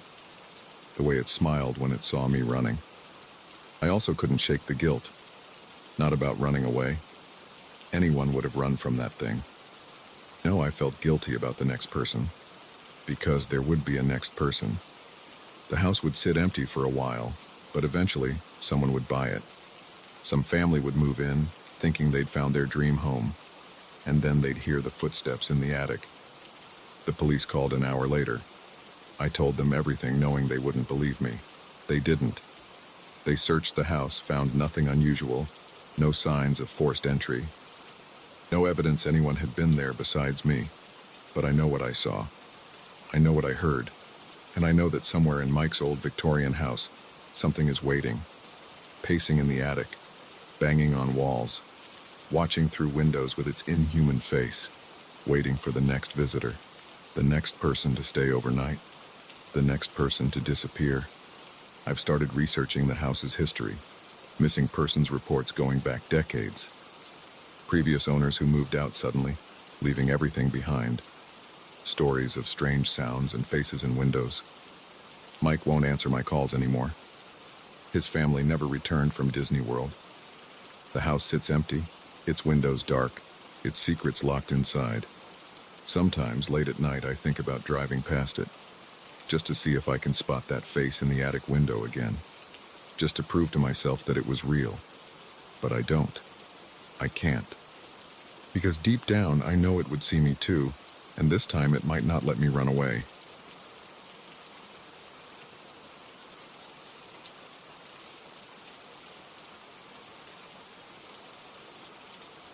The first time I heard the piano, I thought I was dreaming. 3 notes, sharp and clear, pierced through my sleep at 3:17 a.m. I know the exact time because I checked my phone the moment I sat up in bed, heart pounding against my ribs. The sound came from the basement of my new house, a place I'd only been twice since moving in 3 weeks ago. I bought this house in suburban Michigan because it was cheap, and because after my divorce, I needed to start over somewhere quiet. The realtor mentioned the previous owner had left some furniture behind, including an old upright piano in the basement. I didn't think much of it at the time. I don't play piano, and the thing looked unplayable anyway. Yellowed keys, rust on the strings I could see through the open top panel, and a thick layer of dust everywhere. That first night I lay in bed for 20 minutes after the sound stopped, telling myself it was just the house settling or maybe a mouse walking across the keys. But mice don't play 3 distinct notes in sequence. When I finally got up the nerve to check, my bare feet silent on the wooden stairs, the basement was exactly as I'd left it. The piano sat against the far wall, its wooden surface reflecting the weak light from my flashlight. I pressed one of the keys. It made a dull thunk, no musical tone at all. I didn't sleep well that night, but I convinced myself it was just my imagination. Moving to a new house alone does things to your mind. I spent the next day unpacking boxes in my home office, trying to make the place feel more like mine. I barely thought about the piano. Until 3:17 a.m. the next night. This time it was 5 notes forming the beginning of what sounded like a melody. I sat up immediately, fully awake, sweat already forming on my forehead despite the cool autumn air coming through my window. The sound was crisp and clear, not the work of a broken piano. I grabbed my phone and started recording before heading downstairs. My hands shook as I opened the basement door. The music stopped the instant my foot touched the first step. When I reached the bottom, everything was exactly the same as before. The piano looked dead and silent, covered in dust without a single fingerprint on its surface. I played the recording back. Nothing. Just the sound of my breathing and footsteps. This pattern continued for 2 weeks. Every night at exactly 3:17 a.m. the piano would play. Sometimes just a few notes, sometimes entire fragments of melodies I didn't recognize. Classical pieces maybe, but nothing I could identify. Each time I went to investigate, the music would stop before I reached the basement. Each time the piano showed no signs of being touched. I started sleeping less. Dark circles formed under my eyes. My coworkers on Zoom calls asked if I was feeling okay. I told them I was still adjusting to the new house. In a way, that was true.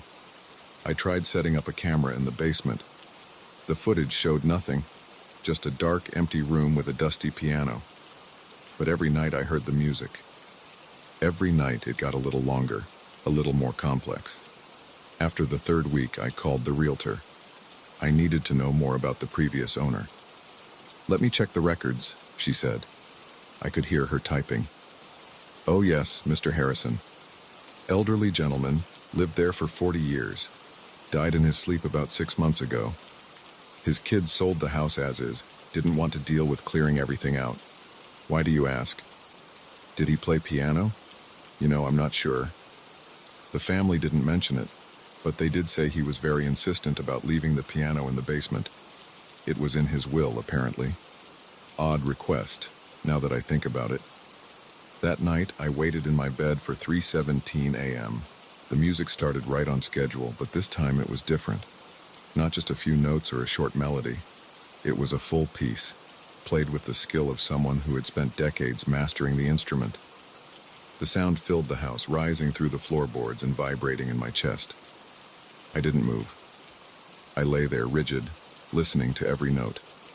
The piece lasted exactly 7 minutes. When it ended, the silence felt heavier than ever. My phone showed 3:24 a.m. when I finally got up.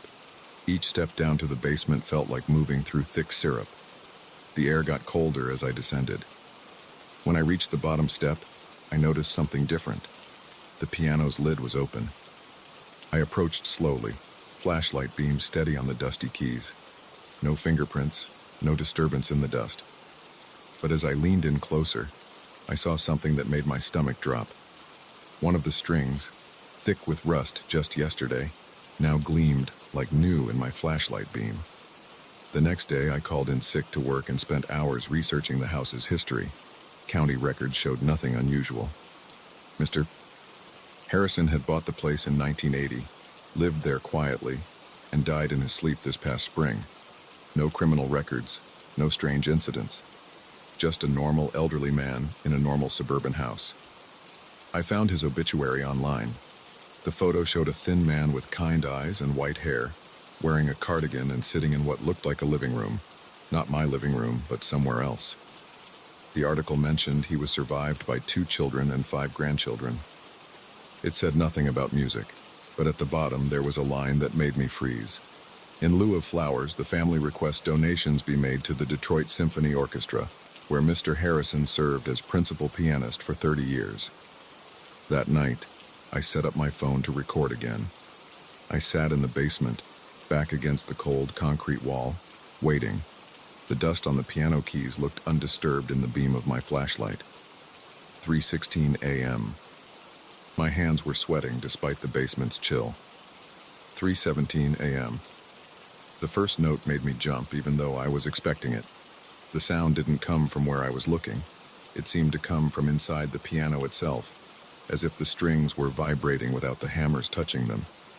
More notes followed, building into a complex piece I didn't recognize. I watched the keys move by themselves, each one dipping slightly and rising again as the music played. No dust disturbed, no visible mechanism at work, just music flowing out of a dead piano. The piece lasted exactly 7 minutes again. When it ended, I sat in the dark for a long time, listening to my own breathing. Finally, I played back the recording on my phone. Nothing, just basement silence and the occasional creak of the house above. I started sleeping in the basement after that. I brought down a camping cot, a sleeping bag, and a small lamp. Every night at 3:17 a.m. the music would play. Every night it was the same piece, or something complex and beautiful that I couldn't identify.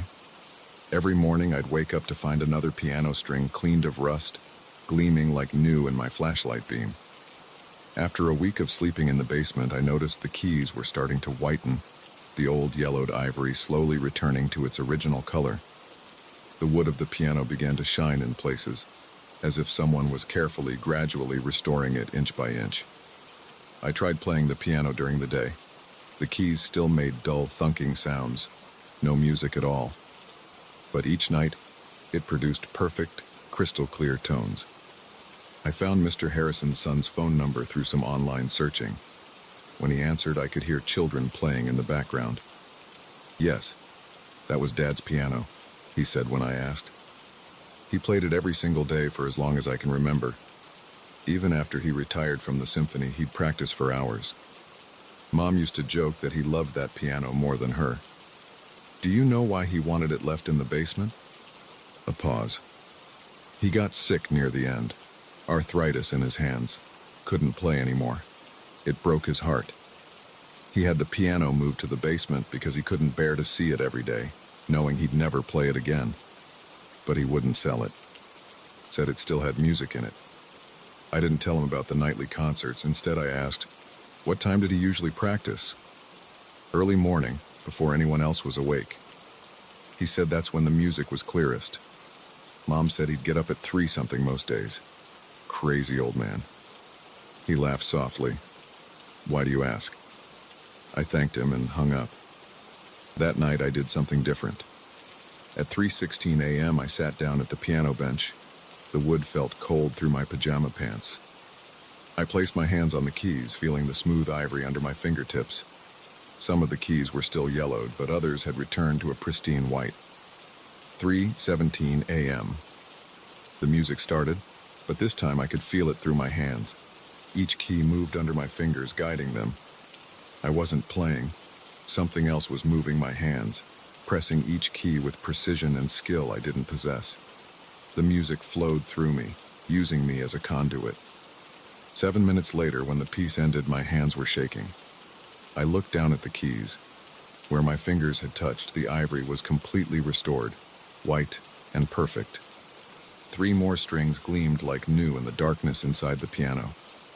The next night, I sat at the bench again. The same thing happened. My hands moved with the music, and more of the piano restored itself. Night after night, the process continued. Each time I felt less like I was being guided and more like I was learning, remembering something I'd never known. After a month, the piano was completely restored. Every key gleamed white in my flashlight beam. Every string shone like new, and the wood glowed with a rich, deep polish. During the day, I found I could play simple tunes, nothing like the complex pieces that filled the night, but actual music instead of dull thuds. Last night, I sat at the bench at 3:16 a.m. as usual. But when 3:17 came, there was only silence. I waited, hands on the keys, but no ghostly force moved my fingers. Instead, I felt an urge, a memory that wasn't mine, and I began to play. The piece flowed out of me as if I'd known it all my life. My fingers moved across the keys with confidence and skill, drawing forth the same complex melody I'd heard every night for the past month. 7 minutes later, when the final note faded, I sat in the darkness, listening to the silence. I understood then what Mr. Harrison meant about the piano still having music in it. He'd poured 40 years of his life into those keys, those strings. All those early mornings, all that passion and dedication, it couldn't just disappear. This morning, I looked up piano teachers in the area. I have my first lesson next week. After all, I have a lot of practicing to do. The piano is fully restored now, but it still needs someone to play it. And every morning I wake up at 3:17 a.m., sit down at the bench, and play the piece Mr. Harrison taught me, note by note, in the quiet hours before dawn.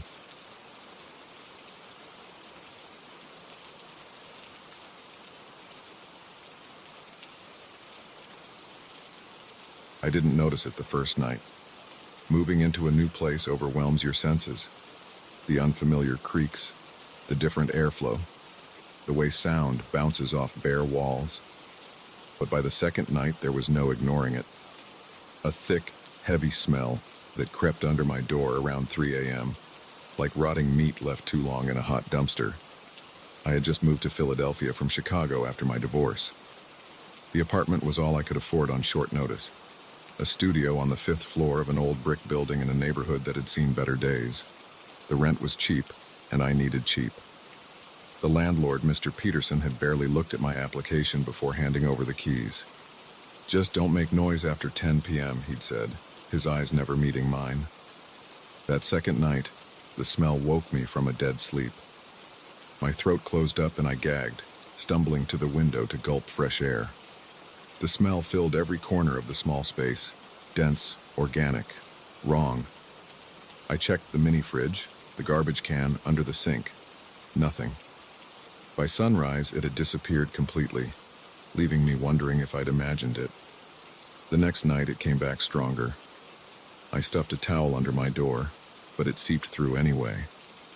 The smell wasn't coming from the hallway. It seemed to emanate from the walls themselves. My eyes watered and my stomach churned. Around 4 a.m., I heard it. Footsteps in the ceiling above me. Slow, deliberate steps moving back and forth. I knew that was impossible. I lived on the top floor. The footsteps continued for exactly 47 minutes. I know because I sat rigid in my bed watching the clock on my phone, too terrified to move. When they finally stopped, I could hear my own heart pounding in my ears. By morning, both the smell and the footsteps were gone. I went to work at the garage where I'd found a job as a mechanic, exhausted and jumpy. That evening, I asked my neighbor across the hall, a tired-looking woman in scrubs, if she'd noticed any strange smells. "I work nights," she said flatly. "I'm never here after dark." She shut her door before I could ask anything else. The pattern continued. Each night the smell grew stronger, and the footsteps more numerous. They weren't just pacing anymore, they moved with purpose, following specific paths across my ceiling. Sometimes they'd stop directly above my bed, and I'd lie there, barely breathing, waiting for something to crash through. After a week, I started sleeping at a 24-hour diner down the street. The waitress, Rita, kept my coffee cup full and didn't ask questions when I dozed in the booth. But I couldn't avoid my apartment forever. My savings were dwindling and I needed real sleep. The next night, I forced myself to stay. The smell came right on schedule, thick enough to make my eyes water. The footsteps started at 3:17 a.m. But this time, there was something new. A scraping sound like fingernails dragging across the ceiling. I grabbed my phone and recorded the sound. The recording picked up the footsteps clearly, but when I played it back the next morning, the audio was distorted by a low, constant hum I hadn't heard in person. I went to the building manager's office. Mr. Peterson wasn't there, but his assistant, a skinny kid with acne, was. "The top floor?" he said when I described the footsteps. "That's impossible. There's just the maintenance crawl space up there. No one goes up there." "Can I see it?" He shook his head. "It's locked. Building code. Only Mr. Peterson has the key." I waited 3 days to catch Mr. Peterson. When I finally cornered him in the lobby, he listened to my story with an expression I couldn't read. "The previous tenant complained about similar things," he said slowly. "She moved out after 2 weeks. Why didn't you tell me?" He shrugged. "She was unstable, had problems. We get all types here." That night, the smell was different, sharper, more metallic. The footsteps came earlier, around 2 a.m. They moved faster, more agitated. The scraping turned into pounding like something was trying to break through. I called the police. They arrived at 3:45 a.m., 2 bored officers who clearly thought I was drunk or high. By then, the sounds had stopped. "We can't hear anything, sir," the female officer said. "And we don't smell anything unusual." "It was here," I insisted. "I recorded it." I played them the audio, but now all it captured was static. They left after writing a report I knew would go nowhere.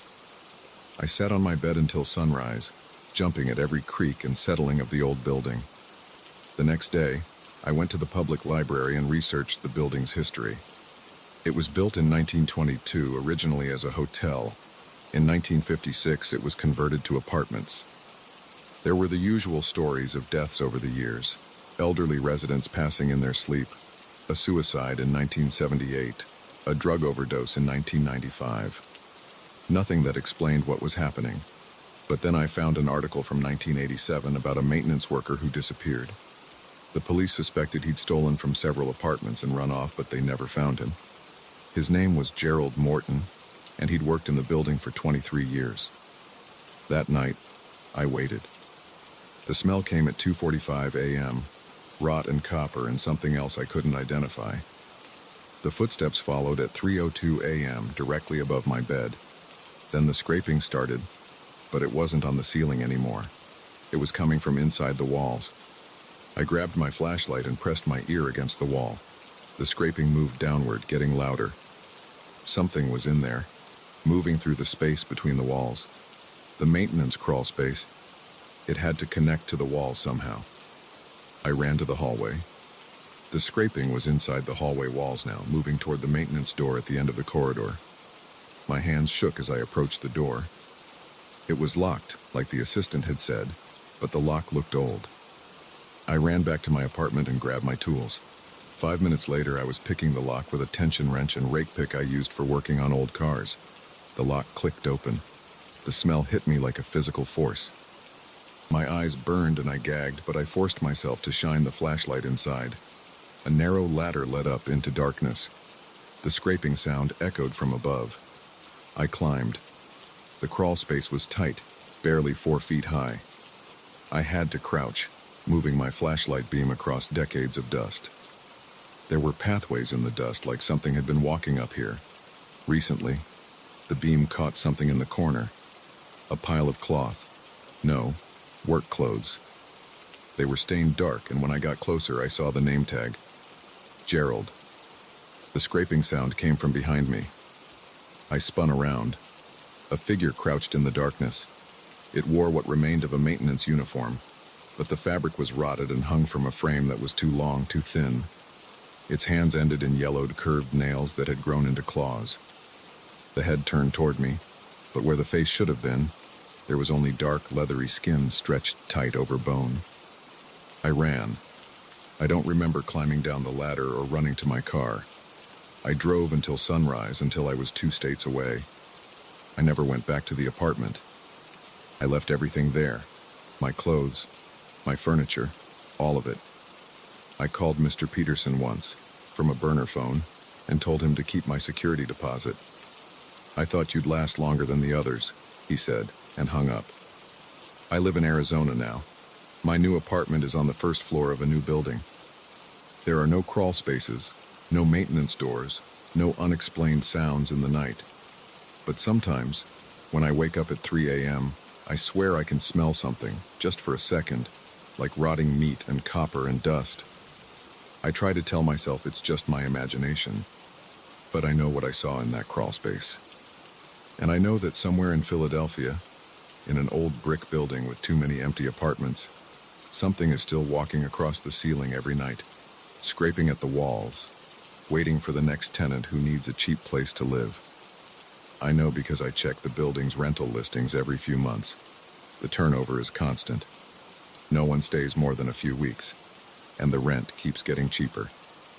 Mr. Peterson is still there, still managing the building, still not meeting anyone's eyes when he hands over the keys, still not telling new tenants about the smell or the footsteps, or what lives in the crawl space above their heads.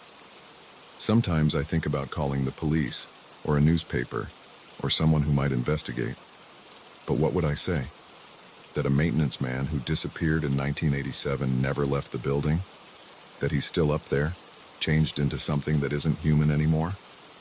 They'd never believe me. I wouldn't believe me if I hadn't seen it myself.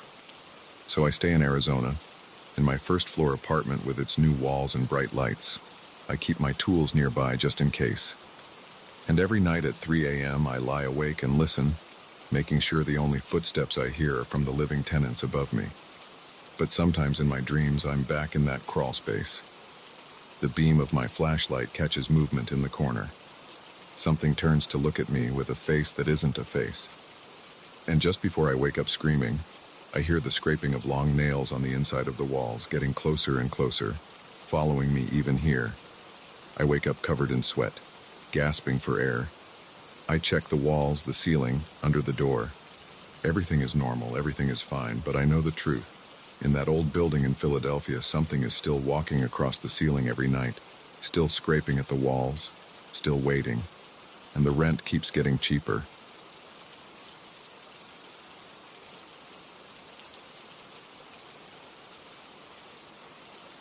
A security camera notification lit up my phone at 2:47 a.m. Someone was standing in my front yard, motionless, staring directly at my house. I wish I had never checked that alert. My throat felt like sandpaper when I woke up that night. The usual glass of water I keep by my bed was empty. I must have drunk it earlier without remembering. The house was dead quiet except for the low hum of the AC. My wife Sarah breathed steadily next to me, lost in sleep. I grabbed my phone to check the time. 2:45 a.m. The screen's brightness made me squint. 2 minutes later, while I was still trying to convince myself to get up and go downstairs for water, my phone buzzed. A notification from the security app popped up. Motion detected. Front yard camera. I clicked it without thinking much. We get these alerts all the time, usually just cats wandering through the yard or tree branches moving in the wind. The app opened to a live feed from the camera mounted above our front porch. My finger froze on the screen. A tall figure stood perfectly still in the middle of our front yard, about 20 feet from the house. Adult height, wearing what looked like dark clothes. The infrared night vision made everything greenish and grainy, but I could tell they were facing directly toward our front door, just standing there, not moving at all. My chest got tight. I sat up in bed, suddenly wide awake. I watched the feed for 30 seconds, waiting for the person to move or leave. They didn't budge an inch. "Sarah," I whispered, reaching over to shake her shoulder. She didn't wake up. I tried again, louder. "Sarah." She mumbled something and rolled over. The medication she takes for her insomnia knocks her out cold. I looked back at my phone. The figure was still there, in the exact same position. Standing. Staring. My mouth went from dry to completely parched. I needed to do something. Call the police? But what would I tell them? There's someone standing in my yard? They probably wouldn't consider that an emergency. And by the time they got here, the person would probably be gone. I got out of bed, my bare feet hitting the cold hardwood floor. The house felt different at this hour. Familiar shapes turned strange in the darkness.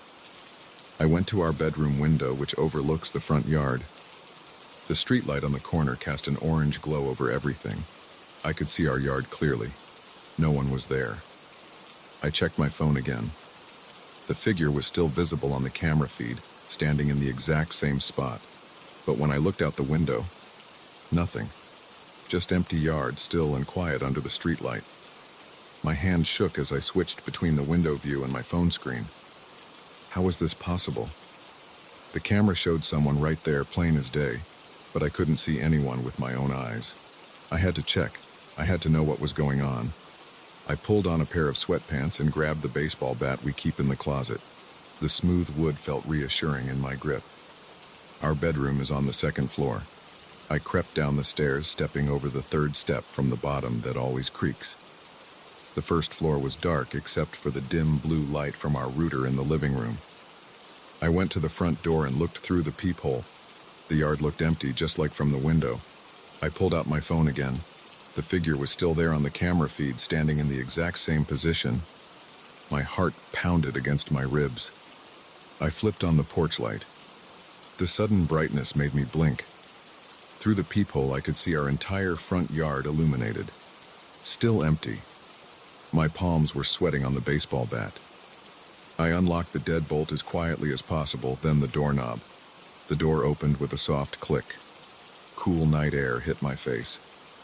Crickets chirped in the bushes. A car passed on the main road a block away, its engine sound rising and fading. I stepped onto the porch, bat ready. The yard was empty.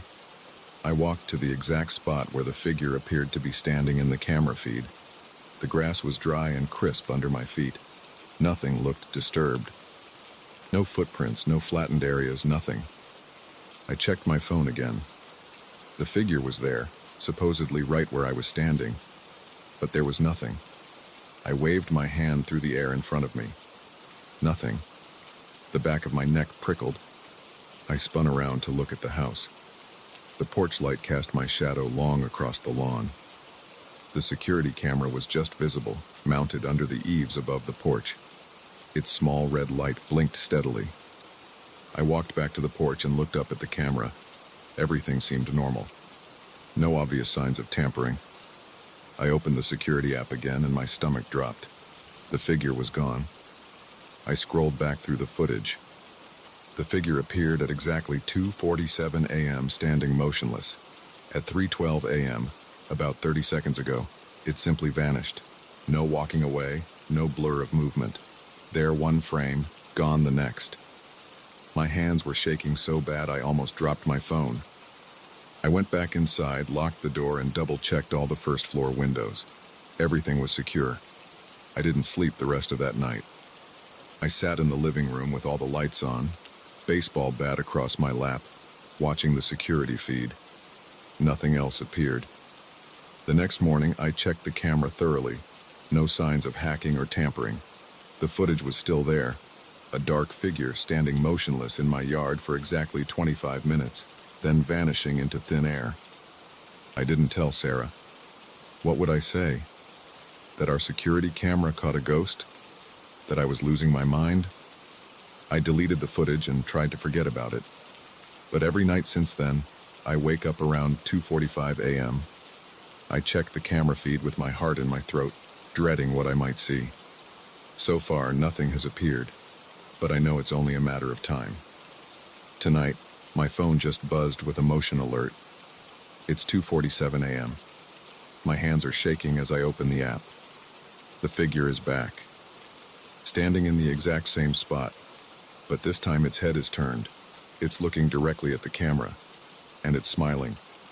I know I should wake Sarah, call the police, do something, but I can't move. I'm frozen, staring at my phone screen as the figure raises one hand and slowly beckons to me. The worst part? I want to go outside.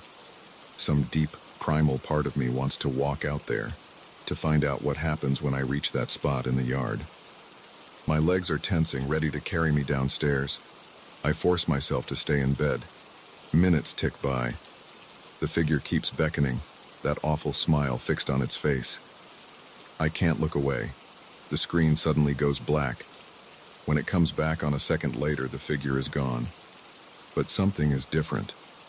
The camera angle has changed slightly, tilted down toward the front door. My phone buzzes again, another motion alert. But this time it's from the doorbell camera. The figure is standing on my porch. I can see it clearly now. Tall, thin, wearing what looks like a black suit. Its skin is pale, almost glowing in the infrared light. That smile is impossibly wide. It raises its hand again, but this time it doesn't beckon. Instead, it reaches toward the doorbell. I hear it chime downstairs. Sarah stirs beside me. "Who's that?" she mumbles sleepily. My throat is too dry to answer. The doorbell chimes again. "Can you see who it is?" Sarah asks, sitting up. I try to tell her no, to be quiet, to go back to sleep. But before I can get the words out, I hear the sound of our front door opening. We never leave it unlocked. I know we never leave it unlocked. I checked it myself just hours ago. Footsteps on the stairs. Slow, deliberate, getting closer. Sarah is fully awake now. "Is someone in the house?" she whispers, clutching my arm. I can't answer, can't move, can't breathe. The footsteps reach our hallway. Stop outside our bedroom door. My phone buzzes one final time, a new motion alert. The figure is no longer on the porch. The bedroom door begins to open.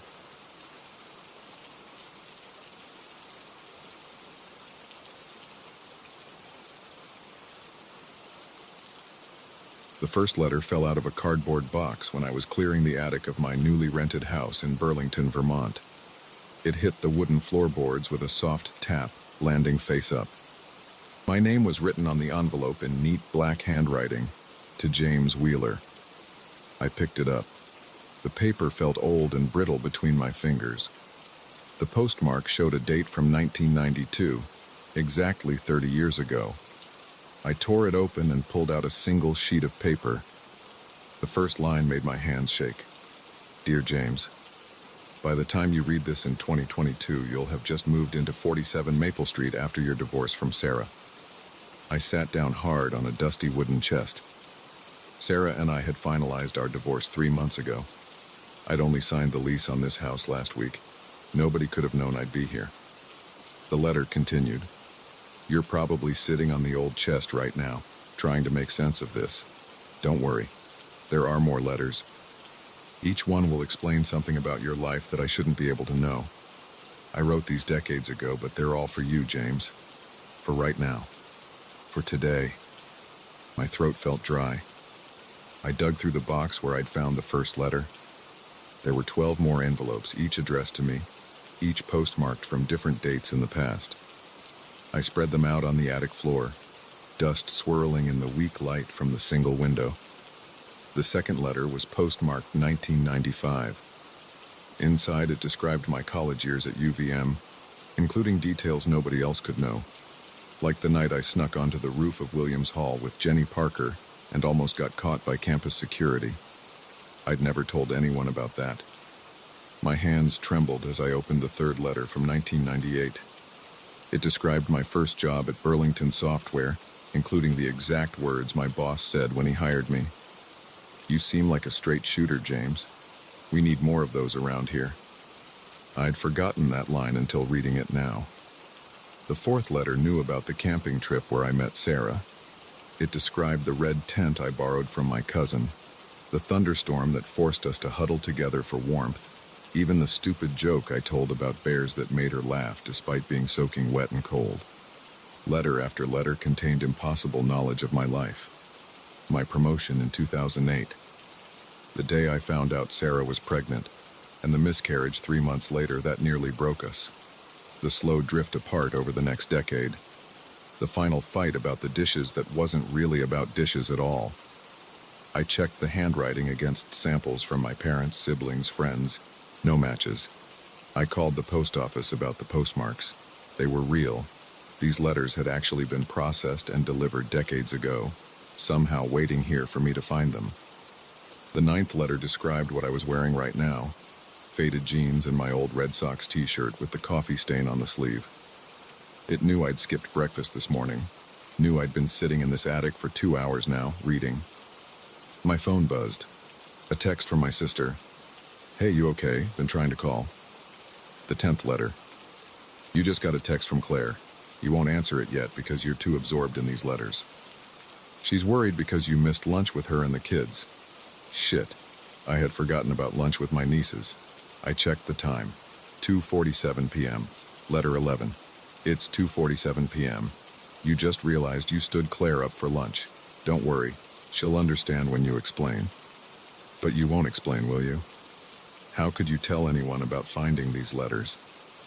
My hands were shaking so badly I could barely open the 12th letter. This one was different. Just a single sentence. "The final letter is hidden behind the loose brick in the chimney, but you might not want to read it yet." I stared at the old brick chimney running up through one corner of the attic.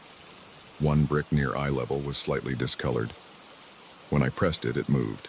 Behind it was a small cavity containing one last envelope. This letter was postmarked yesterday. I sat holding it for a long time, watching dust motes dance in the afternoon light. The other letters lay scattered around me like fallen leaves, each one an impossible glimpse into my past. But this one would be different. This one would tell me something about my future. My phone buzzed again. "Claire. Seriously, James, call me." I slipped the final letter into my pocket without opening it. Some knowledge feels too dangerous to have. I gathered the other letters and put them back in their box, then carried it down to my car. I drove to the lake and sat watching the water until sunset. That night I burned all the letters except the last one. I watched them curl and blacken in my fireplace, taking their impossible knowledge with them. The final letter I sealed in a new envelope and buried in the backyard under the big maple tree. 5 years have passed. The letter is still there, waiting. Sometimes on sleepless nights I stand at my bedroom window and look down at that spot under the tree. Sometimes I think about digging it up, but I never do. Last week I found another letter in my mailbox. No postmark, no return address. Just my name in that same neat handwriting. Inside was a single line. "Smart choice, not reading the last one. But you'll need to dig it up on March 15th, trust me." March 15th is tomorrow.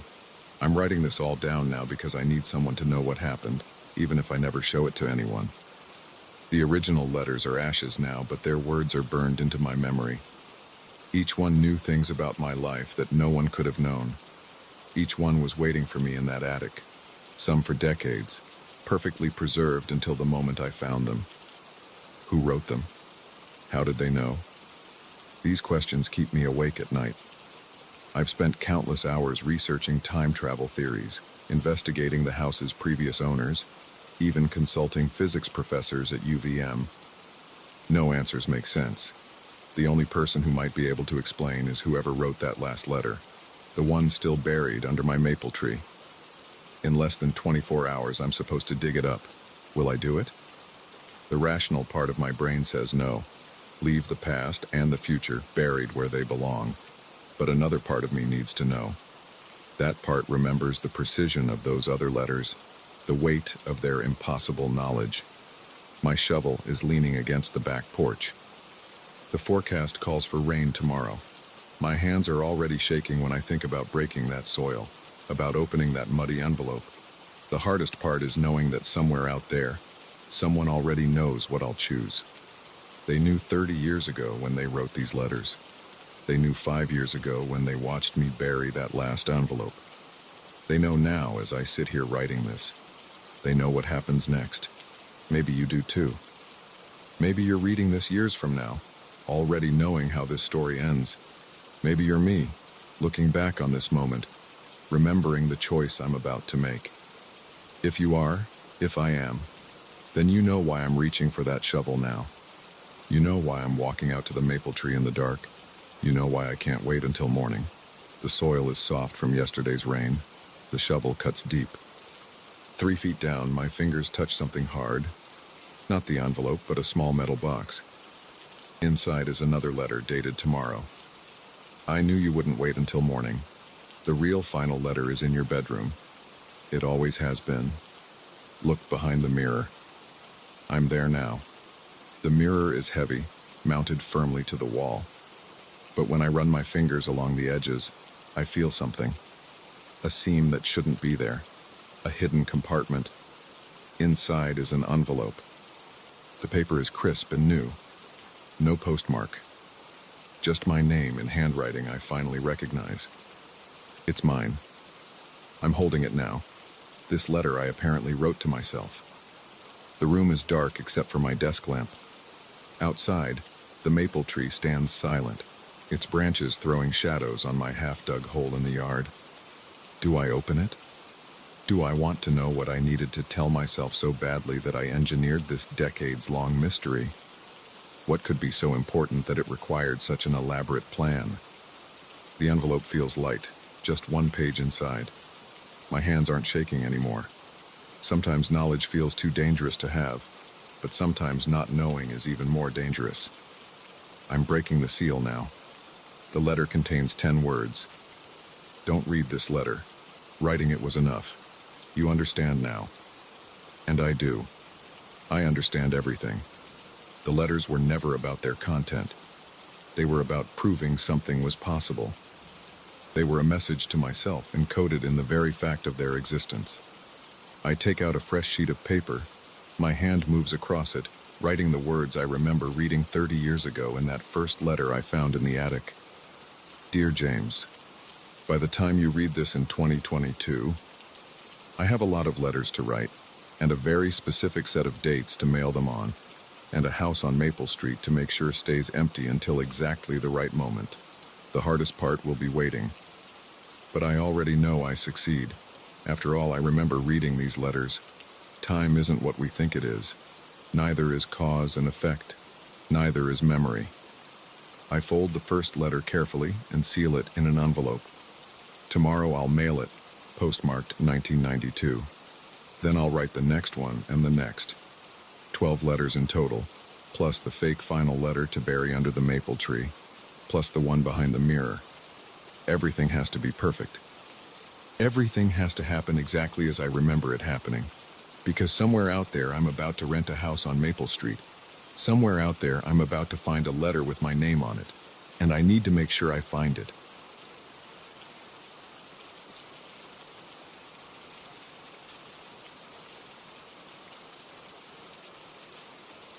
I should have trusted my gut that night. The details are burned into my brain now. October 15th, 2:47 a.m.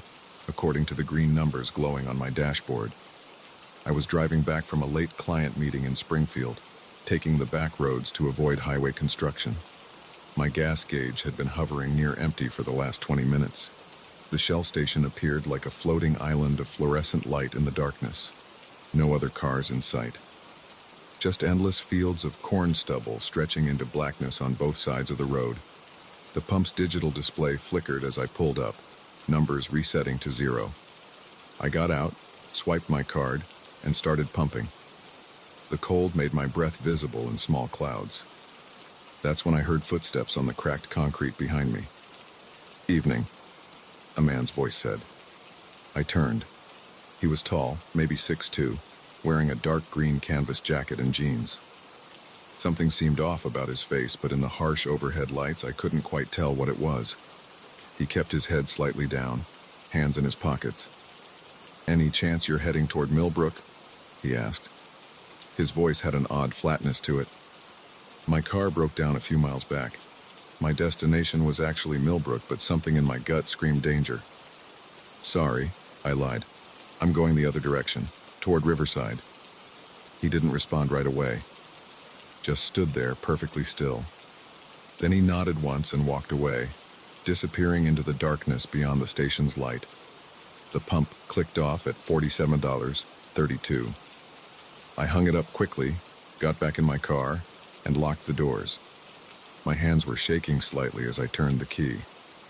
I told myself I was being paranoid, but I couldn't shake the feeling that something was very wrong about that encounter. The road stretched empty ahead of me as I drove. The yellow center line flickered past hypnotically in my headlights. I was about 15 minutes from the gas station when I saw something ahead that made my blood run cold. A figure was standing in the middle of my lane. I hit the brakes instinctively, slowing from 65 to about 40. As I got closer, I recognized the green canvas jacket. It was impossible. There was no way he could have gotten ahead of me. I hadn't passed any cars, and even if someone had picked him up, they would have had to pass me to drop him off here. I slowed to 25, heart pounding. He wasn't moving, just standing there facing my approaching car. I could veer around him, but something made me slow almost to a stop about 30 feet away. That's when he raised his head and looked directly at me through my windshield. Where his eyes should have been, there were just black spheres, not empty sockets. They protruded slightly, like polished obsidian balls had been pushed into his eye sockets. The skin around them was pale gray, traced with dark veins. His mouth hung slightly open, revealing teeth that were too long and sharp to be human. My foot slammed the gas pedal before my brain could even process what I was seeing. The engine roared and my tires spun on the asphalt. In my rearview mirror, I saw him turn to track my car's movement, those black spheres reflecting my taillights like a cat's eyes. I drove way too fast, taking curves at dangerous speeds. My hands were clenched so tight on the steering wheel that my knuckles hurt. Every shadow on the road made me flinch.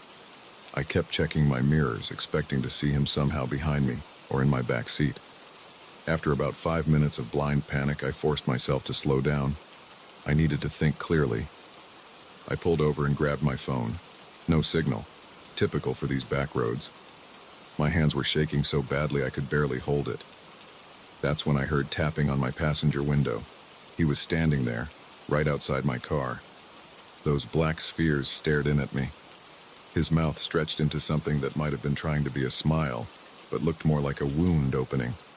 His teeth gleamed wetly. I screamed and floored it again, swerving onto the road.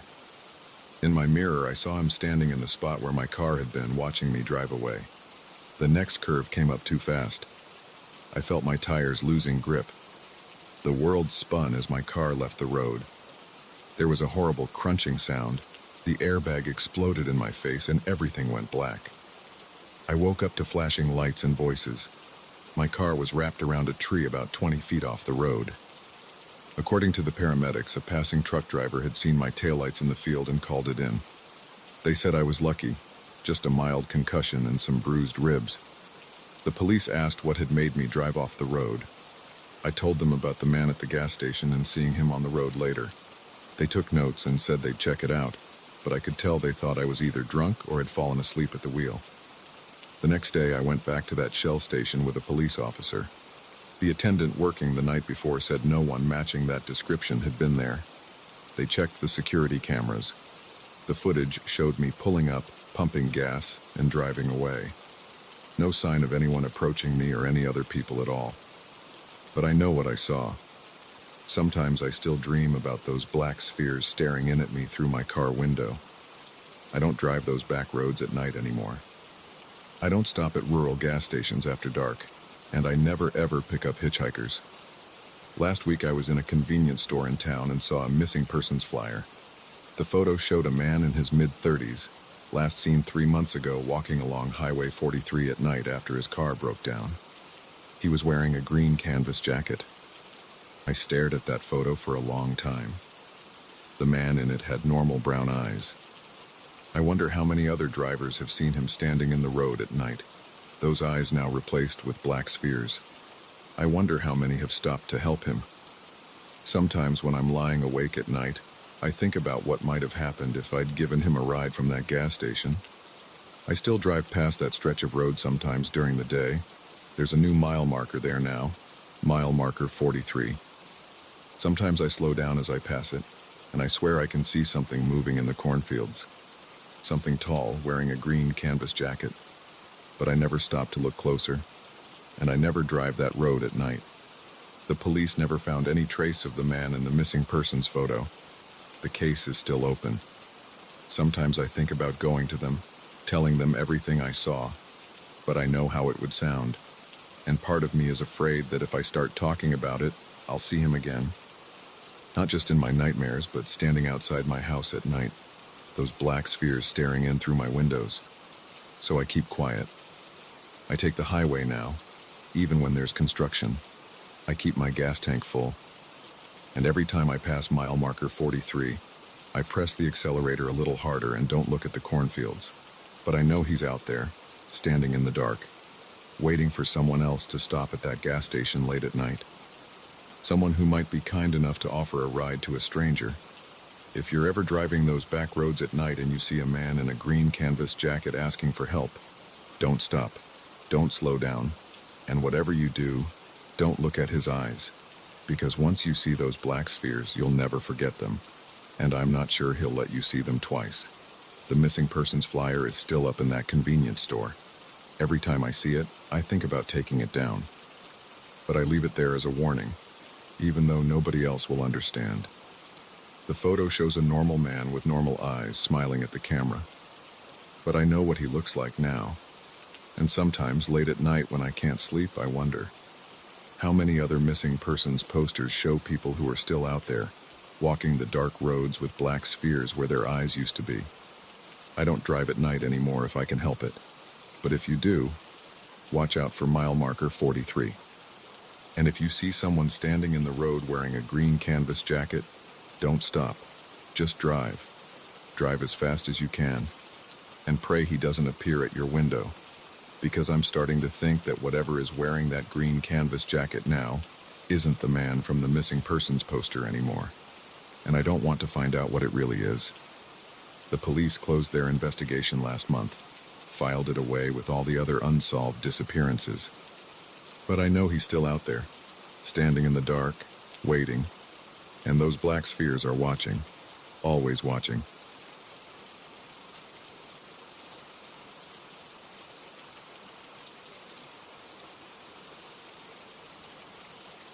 I should have known something was wrong when I saw no other cars in the parking lot.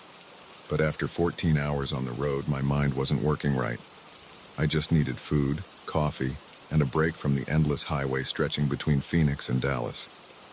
The neon sign buzzed above the small roadside diner, casting a red glow across my windshield. Mary's Place, open 24 HRS, it proclaimed in flickering letters. The building sat alone on that empty stretch of desert highway, a single-story rectangle of tan concrete with large windows running along the front. I pulled my Toyota Camry into the gravel lot at 3:47 a.m. The crunch of tires on loose stone seemed too loud in the dead silence of the night. No crickets chirped, no wind blew, just the quiet hum of my engine before I turned the key and killed it. My legs cramped as I stepped out of the car. The air felt thick and stagnant, like breathing through a wet cloth. Sweat immediately beaded on my forehead despite the late hour. Summer nights in New Mexico didn't offer much relief from the heat. A bell jingled as I pushed open the glass door. Cold air conditioning hit my face, a welcome change from the muggy night outside. The fluorescent lights hummed overhead, harsh and bright after hours of darkness. The diner looked like dozens of others I'd stopped at over the years. Red vinyl booths along the windows, a counter with chrome stools, laminated menus tucked behind metal napkin holders. Everything clean, but worn around the edges. The kind of place that had probably looked exactly the same for the past 30 years. Sit anywhere you like, hon. The waitress appeared from the kitchen, coffee pot in hand. She looked to be in her 50s with graying hair pulled back in a loose bun and tired eyes behind wire-rimmed glasses. Her name tag read, Helen. I slid into a booth by the window, my clothes sticking to the vinyl. Helen set a menu in front of me and filled a white ceramic mug with coffee that smelled strong enough to wake the dead. Rough night for driving, she said, though her tone was more statement than conversation starter. Yeah, long haul from Phoenix. Still got a ways to go to Dallas. I wrapped my hands around the hot mug, letting it warm my air-conditioned fingers. She nodded, then stood waiting with her order pad. I hadn't even opened the menu, but suddenly realized I was starving. Burger and fries? I asked. It seemed safe. Hard to mess up diner standards. Good choice. Cook makes them fresh. She scribbled on her pad and headed back to the kitchen without another word. I sipped the coffee and stared out the window at my car, the only vehicle in sight. The highway stretched empty in both directions, disappearing into darkness.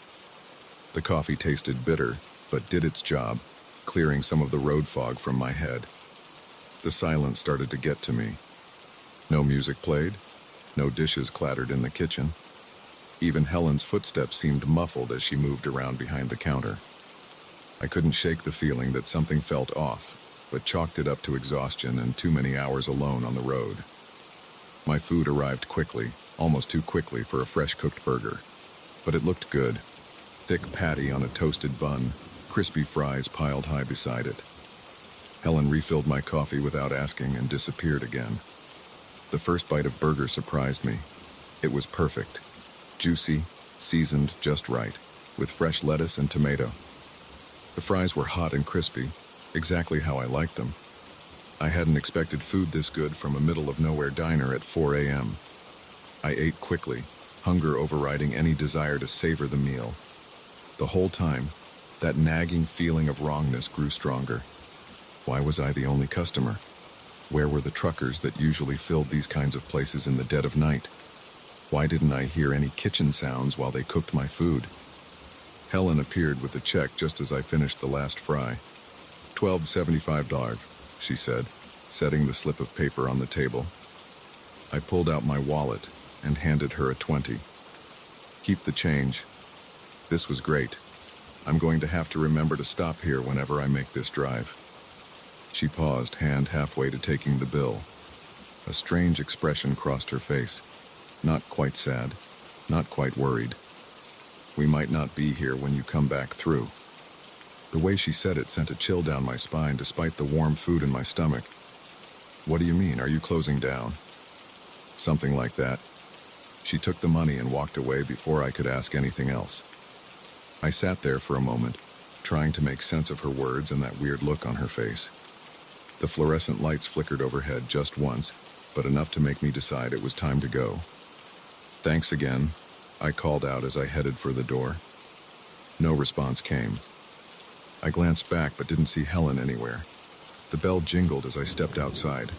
The heat hit me like a wall, but something else felt different. The air seemed thicker, heavier. My car sat alone in the gravel lot, but now it looked wrong somehow, too new against the weathered building behind it. I drove away quickly, watching the diner's neon sign fade in my rearview mirror, until darkness swallowed it completely. A week later, I made the return trip from Dallas. The drive felt longer, though maybe that was just my anticipation about stopping at Mary's place again. Something about Helen's words kept nagging at me.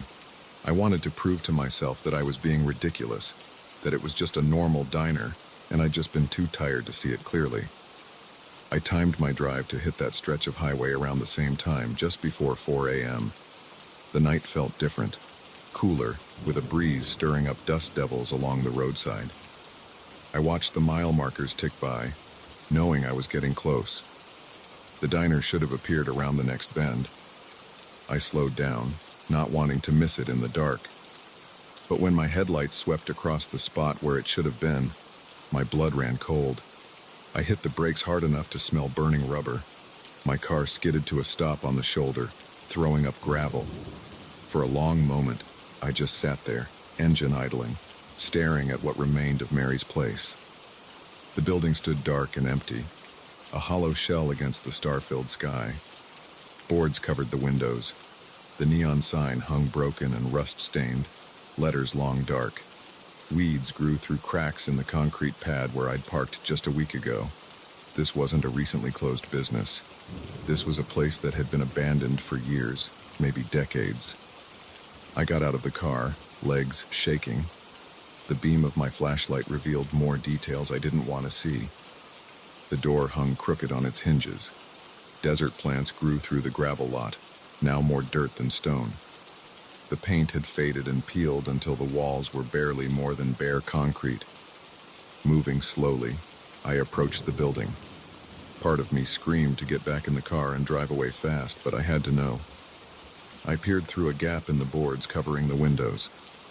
The flashlight beam showed empty space where the counter and booths should have been. Only outline shapes in the dust suggested where they once stood. A thick layer of dirt covered everything. No footprints marked the floor except those left by small animals. My heart pounded as I moved to the door. It took some effort, but I managed to pull it open enough to slip inside. The bell was gone, leaving only rusty screws in the frame above. The smell hit me first. Dust and decay and years of abandonment. My flashlight revealed walls stripped to bare sheetrock, wires hanging where lights once hung. The kitchen entrance gaped black and empty, the swinging door long gone. I found myself walking to the booth where I'd sat a week ago. The vinyl seats, the laminated menu, the white coffee mug, all gone. Nothing remained but an empty corner and my footprints in the dust. My phone showed 3:47 a.m., the exact time I'd pulled in last week. The air felt thick and stagnant, just like that night. But now I understood why. I ran. Back through the hanging door, across the weed-choked lot, into my car. The engine roared to life, and I accelerated hard onto the highway, gravel spraying behind me. Only when the ruins disappeared in my mirror did I let myself breathe normally again. The rest of the drive passed in a blur. I couldn't stop thinking about that perfect burger, the fresh coffee, Helen's tired eyes behind her glasses. Had any of it been real? The food had been hot and solid in my stomach. The coffee had cleared my head. I still had the receipt in my wallet. I pulled it out at the next gas station. The paper felt real between my fingers, but the text had faded to near invisibility. Only the date remained clear. Exactly 1 week ago. The rest looked like it had aged years in just 7 days. I've made that drive between Phoenix and Dallas dozens of times since then. I always slow down at that stretch of highway, though I'm not sure why. The ruins are gone now, replaced by empty desert scrubland.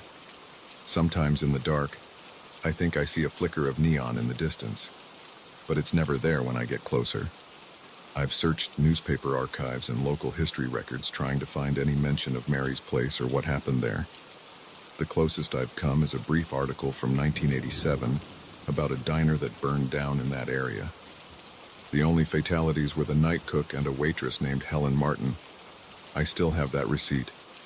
The paper has gone yellow and brittle, but I keep it in my wallet. Sometimes I take it out and run my fingers over the faded text, wondering if I imagined the whole thing. But then I remember the taste of that burger, the smell of the coffee, and Helen's strange words. "We might not be here when you come back through." She was right.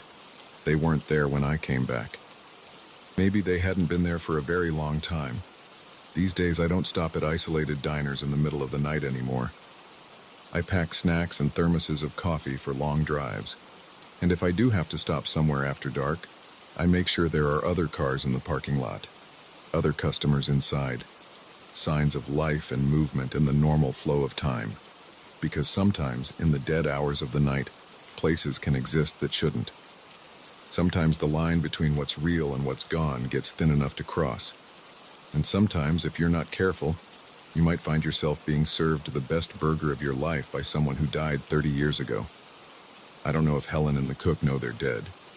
I don't know if that diner exists in some kind of loop, serving endless meals to tired travelers who happen to stop at just the right or wrong moment.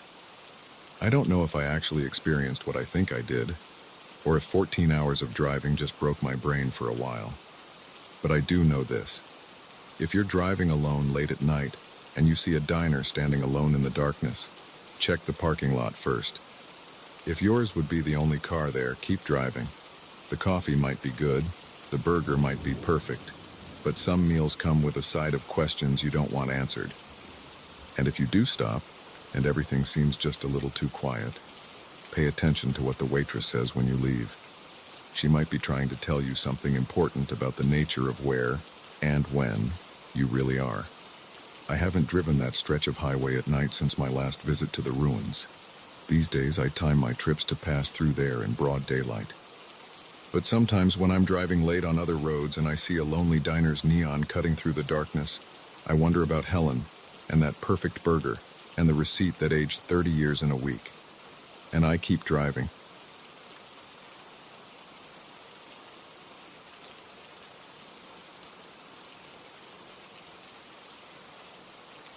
I found the watch at Sal's Antiques on a rainy Tuesday afternoon. It was sitting in a glass case among other vintage timepieces, but something about this one caught my eye. The leather band was worn but well preserved, and the silver case had that perfect patina that only comes from decades of wear.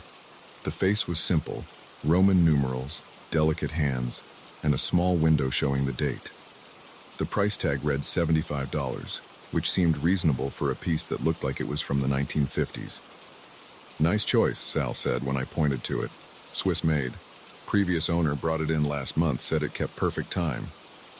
He unlocked the case and handed it to me. The weight felt good in my hand, substantial but not heavy.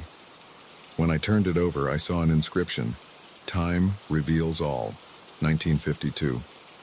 I bought it without hesitation.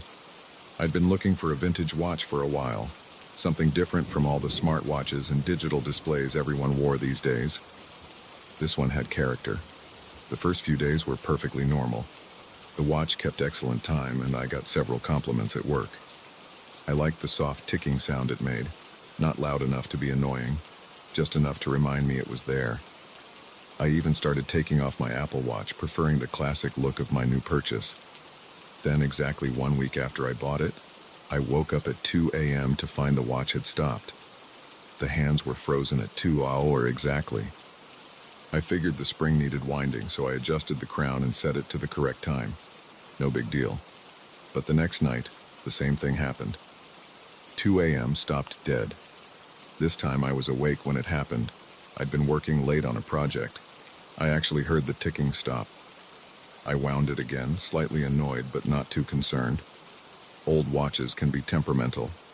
The third night I decided to stay up and watch it, curious about this pattern. As the hands approached 2 a.m., I stared at the face. The second hand moved smoothly, tick, tick, tick, until exactly 2 kg and then nothing. Complete stillness. That's when I heard the TV turn on downstairs. I live alone in a 2-story house. The TV was definitely off when I went upstairs. I distinctly remembered turning it off because I'd been watching Netflix earlier. Now I could hear the unmistakable sound of static coming from my living room. My first thought was burglars. I grabbed my phone and the baseball bat I keep under my bed, then crept to the top of the stairs. The blue glow of the TV screen lit up the living room, casting weird shadows on the walls. But there was nobody there, just static on the screen, that harsh white noise hiss filling the room. I went downstairs, checked all the windows and doors. Everything was locked. The remote was exactly where I'd left it on the coffee table.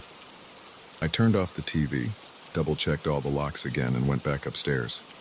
My heart was pounding, but I told myself there had to be a logical explanation. Maybe there was a power surge that triggered the TV's auto-on function, if that was even a thing. I looked at the watch, still frozen at 2 hours. I wound it again and set the correct time, which was now 2:15 a.m. That's when I heard the footsteps. They came from directly above my bedroom. Clear, deliberate steps moving across the attic floor. The thing is, my attic is filled with boxes and old furniture. There's barely room to stand up there, let alone walk around. And the only access is through a pull-down ladder in the hallway, which was still firmly closed. The footsteps moved slowly from one end of the attic to the other, each step accompanied by a low creak of floorboards. I stood frozen in my bedroom, baseball bat clutched in my sweating hands, as the steps moved back and forth, back and forth. At exactly 2:30 a.m., they stopped, just like that. The watch started ticking again, as if nothing had happened. I didn't sleep at all that night. The next day at work, I could barely focus. I kept looking at the watch, dreading what would happen that night. I thought about not wearing it, but something told me that wouldn't make a difference. This wasn't about the watch itself, it was just marking time for whatever was happening in my house. I decided to document everything. I set up my phone to record the living room and positioned my laptop to record the hallway. Then I sat in my bedroom watching the watch as midnight came and went. 1:45 a.m. The ticking seemed louder somehow. Each movement of the second hand felt heavy, significant. 1:55 a.m. My mouth was dry. The bat was next to me on the bed.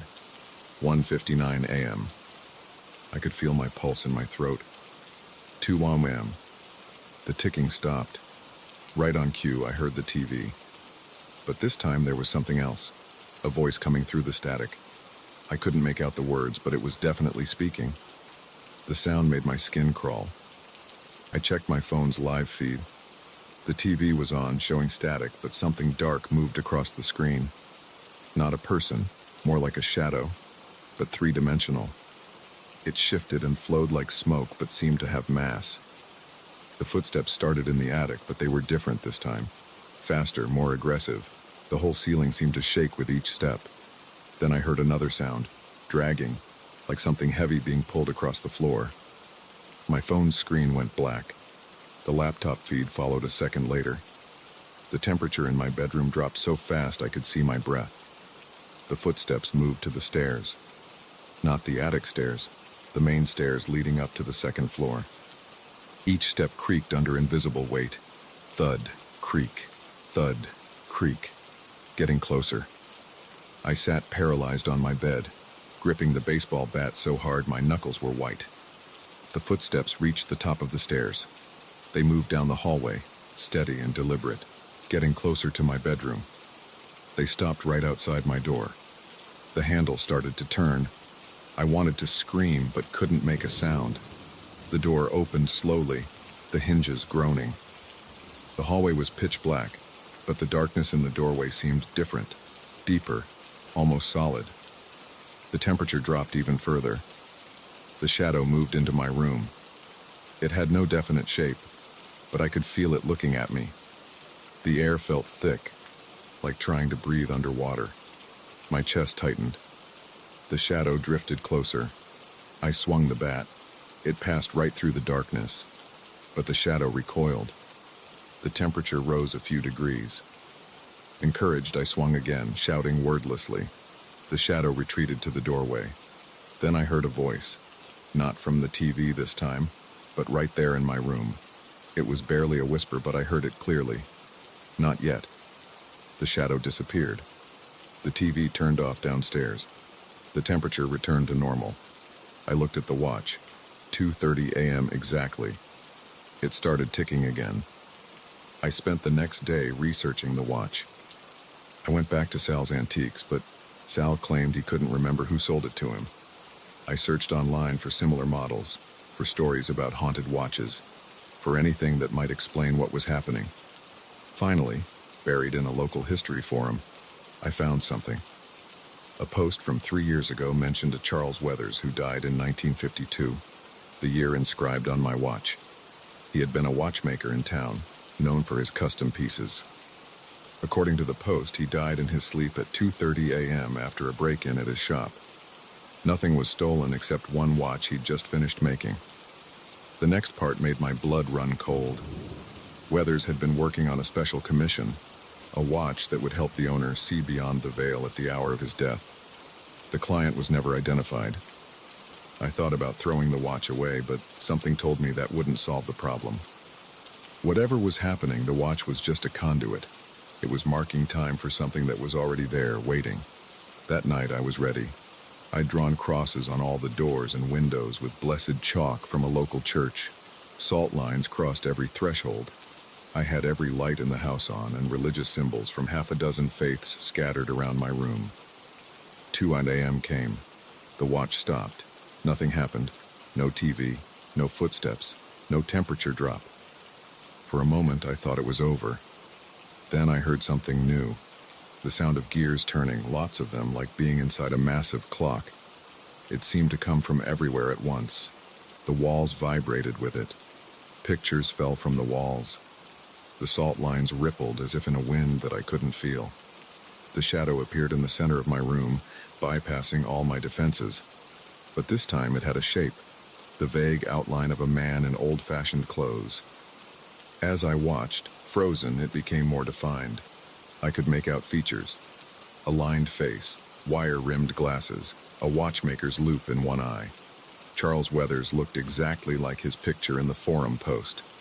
He smiled at me. Not a threatening smile. It was almost sad. "You found it," he said. His voice sounded like gears grinding together.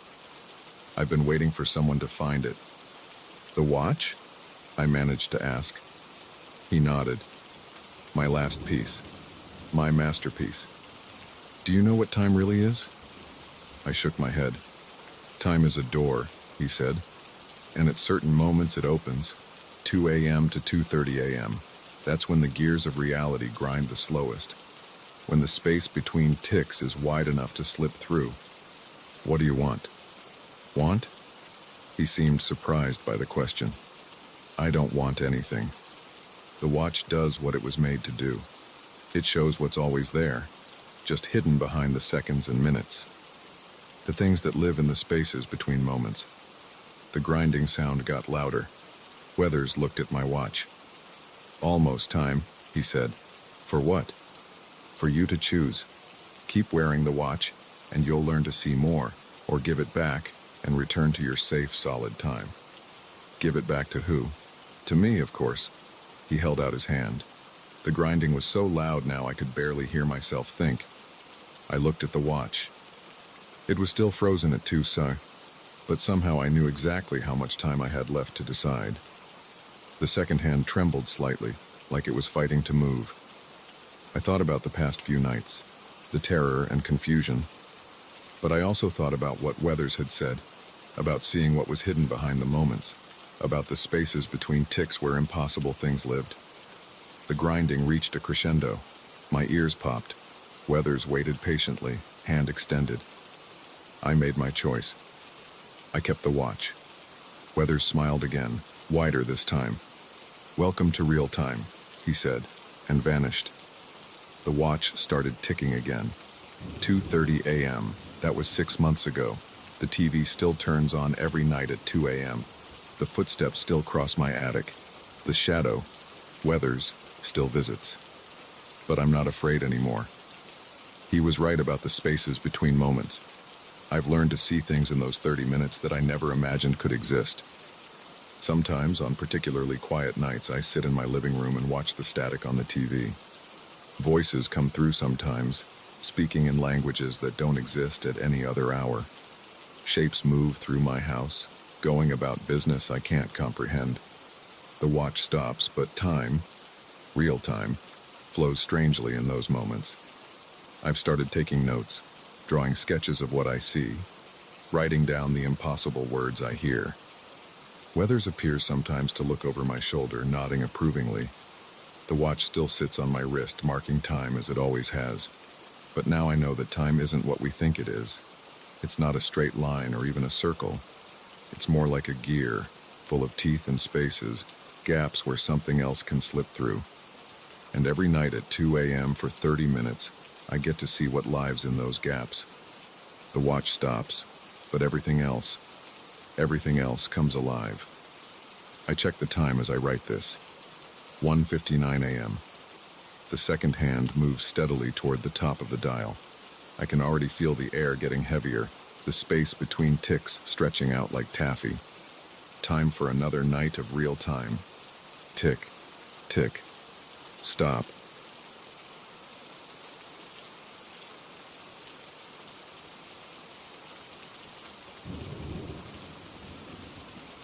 I never should have answered that phone. The ancient rotary model sat quietly in my basement for weeks after I moved in, just gathering dust on a shelf. I ignored it completely until that night in October when it actually rang. That single decision, to pick up that receiver, changed everything. The previous owners left the phone behind when they moved out, along with other junk they didn't want to deal with. I didn't mind.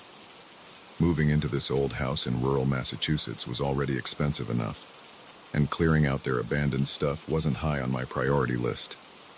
I had more pressing issues to handle, like fixing the perpetually dripping kitchen faucet and repainting the peeling walls in the living room.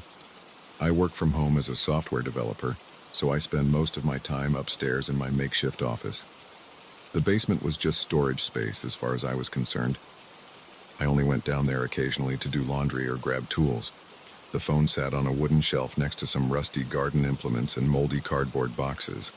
It was one of those heavy black desk models from the 1950s or 60s, with a rotary dial and a thick coiled cord. The previous owners must have used it as a basement extension line back in the day. I assumed it was just decorative now. Surely the line had been disconnected decades ago. The modern phone jacks were all upstairs and I had my cell phone anyway. So I barely gave that old rotary phone a second glance during my first 2 months in the house. Then came that night in late October. I was working late, trying to fix some buggy code before a client meeting the next morning. The wind was howling outside, rattling the windows and sending dead leaves skittering across the front porch.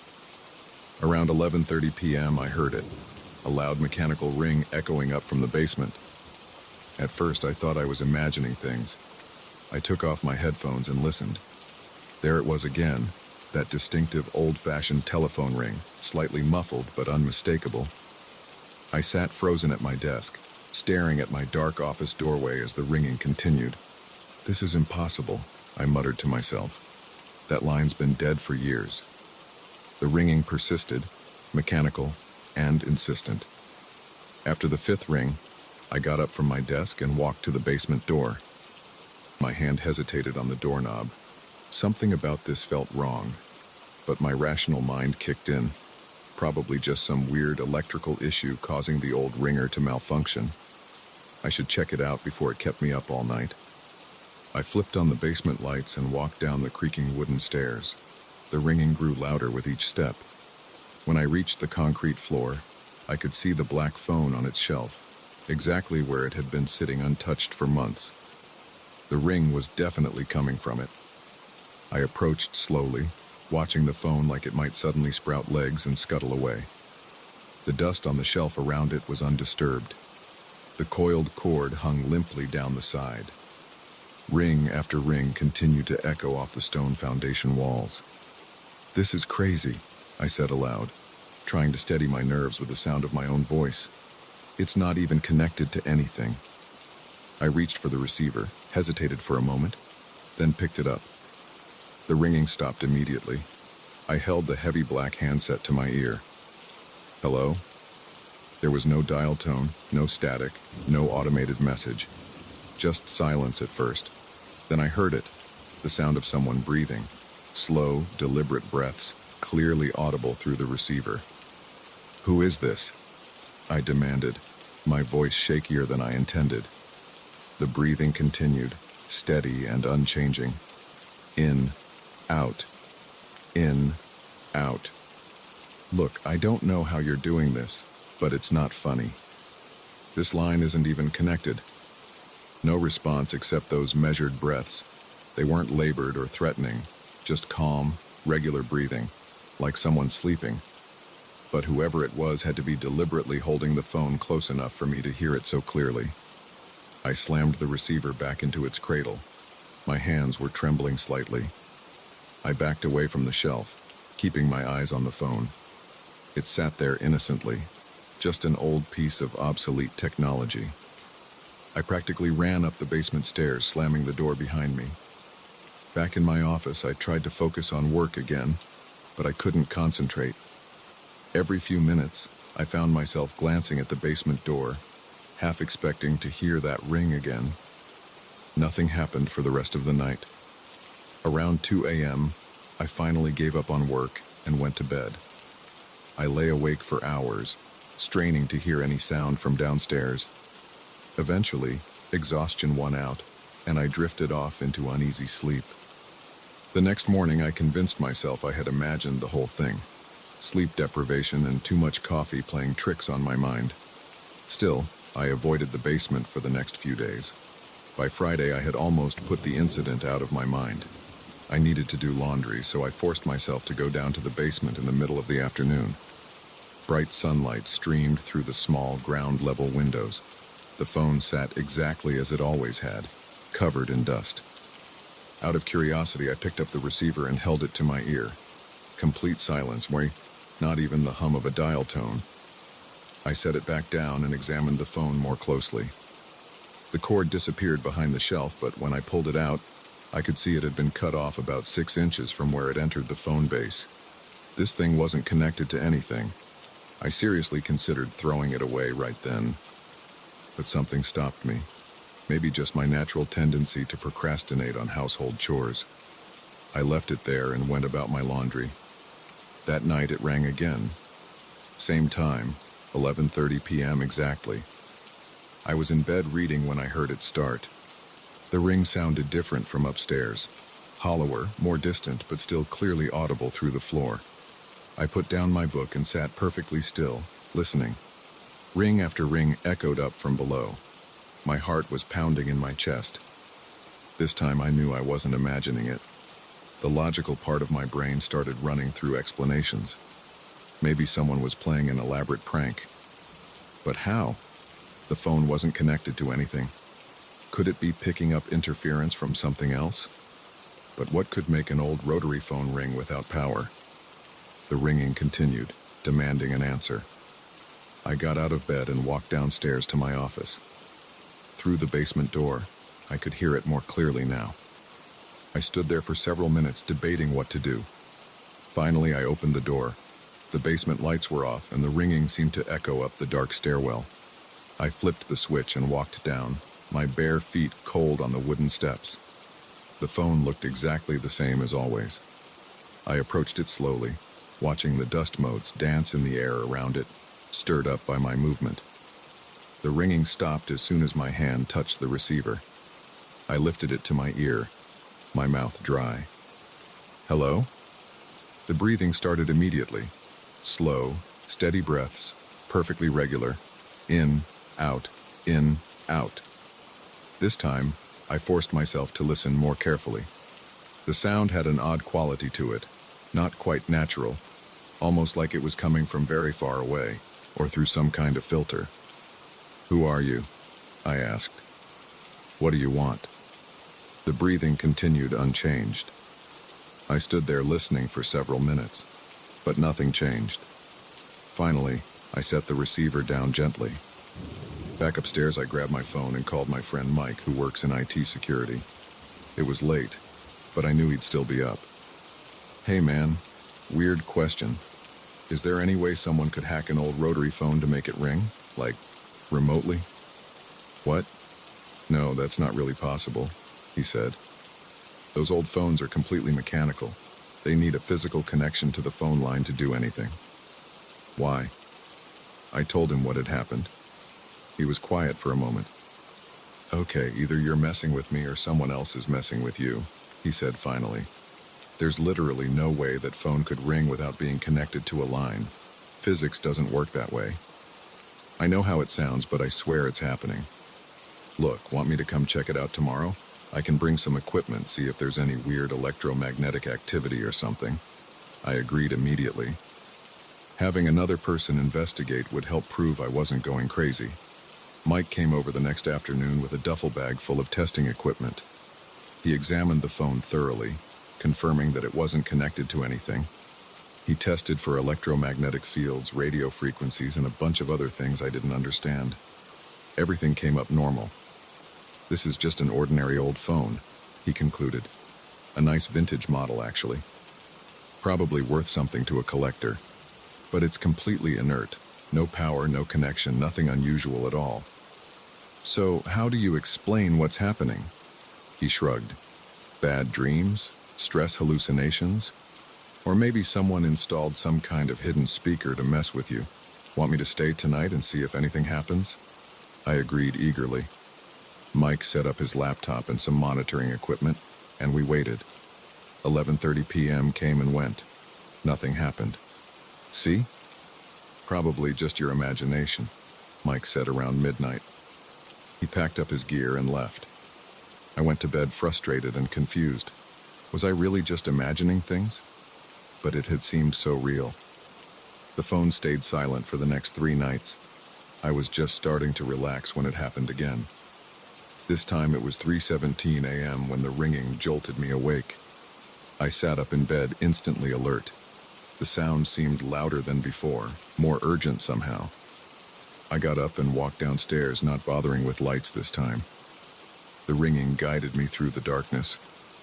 When I reached the basement, pale moonlight filtered through the windows, casting strange shadows on the walls.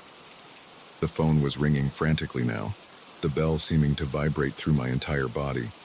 I crossed the room quickly and grabbed the receiver. The breathing was different this time, faster, more irregular. I could hear something else in the background, a faint scratching sound like nails on wood. "What do you want?" I demanded. "Why are you doing this?" The breathing quickened further. The scratching grew louder. Then, for the first time, I heard something else. A voice. So quiet I almost missed it. "Help," it whispered. The voice was raspy, desperate. "Please, help." "Who are you? How can I help?" The scratching sound intensified. The breathing turned to gasping. Then the line went dead silent. I held the receiver to my ear for several minutes, willing the voice to return. Nothing but absolute silence. When I finally lowered the phone, I noticed something that made my blood run cold. The dust on the shelf around the phone base had been disturbed. There were marks in it, 3 parallel lines like something had dragged fingers through the dust. I backed away from the shelf, my heart pounding. The marks hadn't been there earlier. I was certain of it. As I watched, the moonlight shifted, throwing the scratches into sharp relief. I ran upstairs and locked the basement door. I spent the rest of the night in my office with all the lights on, jumping at every creak and groan of the old house. The next morning I called Mike again and told him what happened. He came right over. The marks were still there in the dust. Mike photographed them and measured them carefully. "These are weird," he admitted. "Too regular to be accidental, but I don't see how anyone could have made them without disturbing the rest of the dust. And they're deep, like they were carved into the wood underneath." He helped me remove the phone from the shelf. Sure enough, the marks continued into the wooden surface below. "Okay, this is officially creepy," Mike said. "Want me to take the phone? I can run some more tests on it at my lab." I agreed immediately. Mike wrapped the phone carefully in a towel and took it with him. That should have been the end of it. The phone was gone. Whatever was happening should have stopped. But that night, at exactly 11:30 p.m., I heard it again. The ringing wasn't coming from the basement anymore. It was coming from my bedroom closet. I opened the door slowly. There, sitting on the floor among my shoes, was the phone. The same phone Mike had taken away just hours earlier. It was ringing. I slammed the closet door and ran out of the house. I spent the night at a hotel. The next morning I called Mike in a panic. "The phone's still at my lab," he said. "I'm looking at it right now. It hasn't moved." I went home and checked my closet. The phone was gone. No sign it had ever been there. I'm writing this now because I need to document what's happening while I still can. The phone appears somewhere different in my house every night now. Always at 11:30 p.m. always ringing. Sometimes I answer it, sometimes I don't. When I do, the breathing is always there, sometimes with the voice begging for help, sometimes just scratching sounds. I've tried leaving the house at night. The phone follows me. I heard it ringing in my car's glove compartment last night. When I opened it, the phone was there, somehow crammed into the small space. By morning, it was gone again. I don't know what to do anymore. I can't sleep. I can't work. I jump every time I hear something that sounds remotely like a phone ring. The voice on the line sounds more desperate each time, but I don't know how to help. Last night, something changed. The phone appeared on my nightstand, ringing as usual. When I answered, instead of breathing, I heard the voice clearly for the first time. "Behind you," it said. I spun around. There was nothing there. But when I turned back, the phone was gone. In its place were 3 deep scratches in the wooden nightstand. "I'm selling the house. I don't care about taking a loss. I need to get out of here. But somehow I know the phone will follow me wherever I go. It's not the house that's haunted. It's me." The worst part? It's 11:29 p.m. now. 1 minute until it starts again. I can already feel it coming. The phone is going to ring. And this time, I think I know what I'll see when I turn around. I just hope someone finds this and understands what happened to me. If you ever find an old rotary phone in your house, for God's sake, don't answer it when it rings. Wait. I hear something scratching. It's coming from behind me.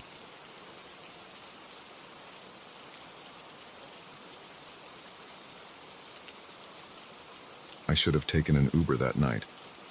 That's what keeps running through my head now as I sit here in my bedroom closet, trying to make myself as small as possible while that thing prowls around outside. But I didn't take an Uber.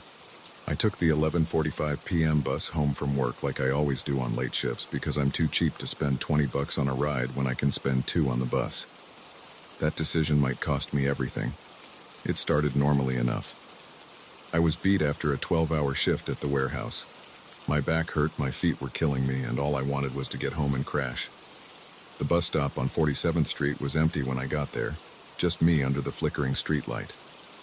The summer night was sticky hot, making my work shirt cling to my back. When the bus pulled up, I could see through the windows that it was empty. Not unusual for that time of night. I gave the driver a nod as I swiped my card. He didn't respond or look at me, just stared straight ahead through the windshield. I made my way down the aisle, dropped into a seat about halfway back, and leaned my head against the window. We'd gone maybe 3 stops when I felt it. You know that sensation when someone's watching you? The hair on the back of your neck stands up and your skin gets all prickly? That hit me hard. I lifted my head from the window and looked around. There was an old woman sitting in the very back row of the bus. I hadn't seen her get on. She wore a dark dress that looked outdated, like something from the 1950s, and her gray hair was pulled back in a tight bun. But what really got me was her face. She was staring right at me, not just glancing, but full-on staring with unblinking eyes. Her skin was pale, almost gray in the dim bus lighting. I quickly looked away, but I could still feel her eyes on me. Maybe she was just some confused old lady who'd gotten on the wrong bus. Maybe she had dementia or something. I tried to focus on my phone, scrolling through social media without really seeing anything, but every few minutes I'd glance back. She hadn't moved an inch. Same position, same unblinking stare. Her hands were folded in her lap, perfectly still. Something was off about the way she sat too. Too straight, too rigid, like a mannequin someone had posed there. I started counting the stops until mine. 6 more. 5 more. The bus seemed to be moving slower than usual, the streets outside unusually empty.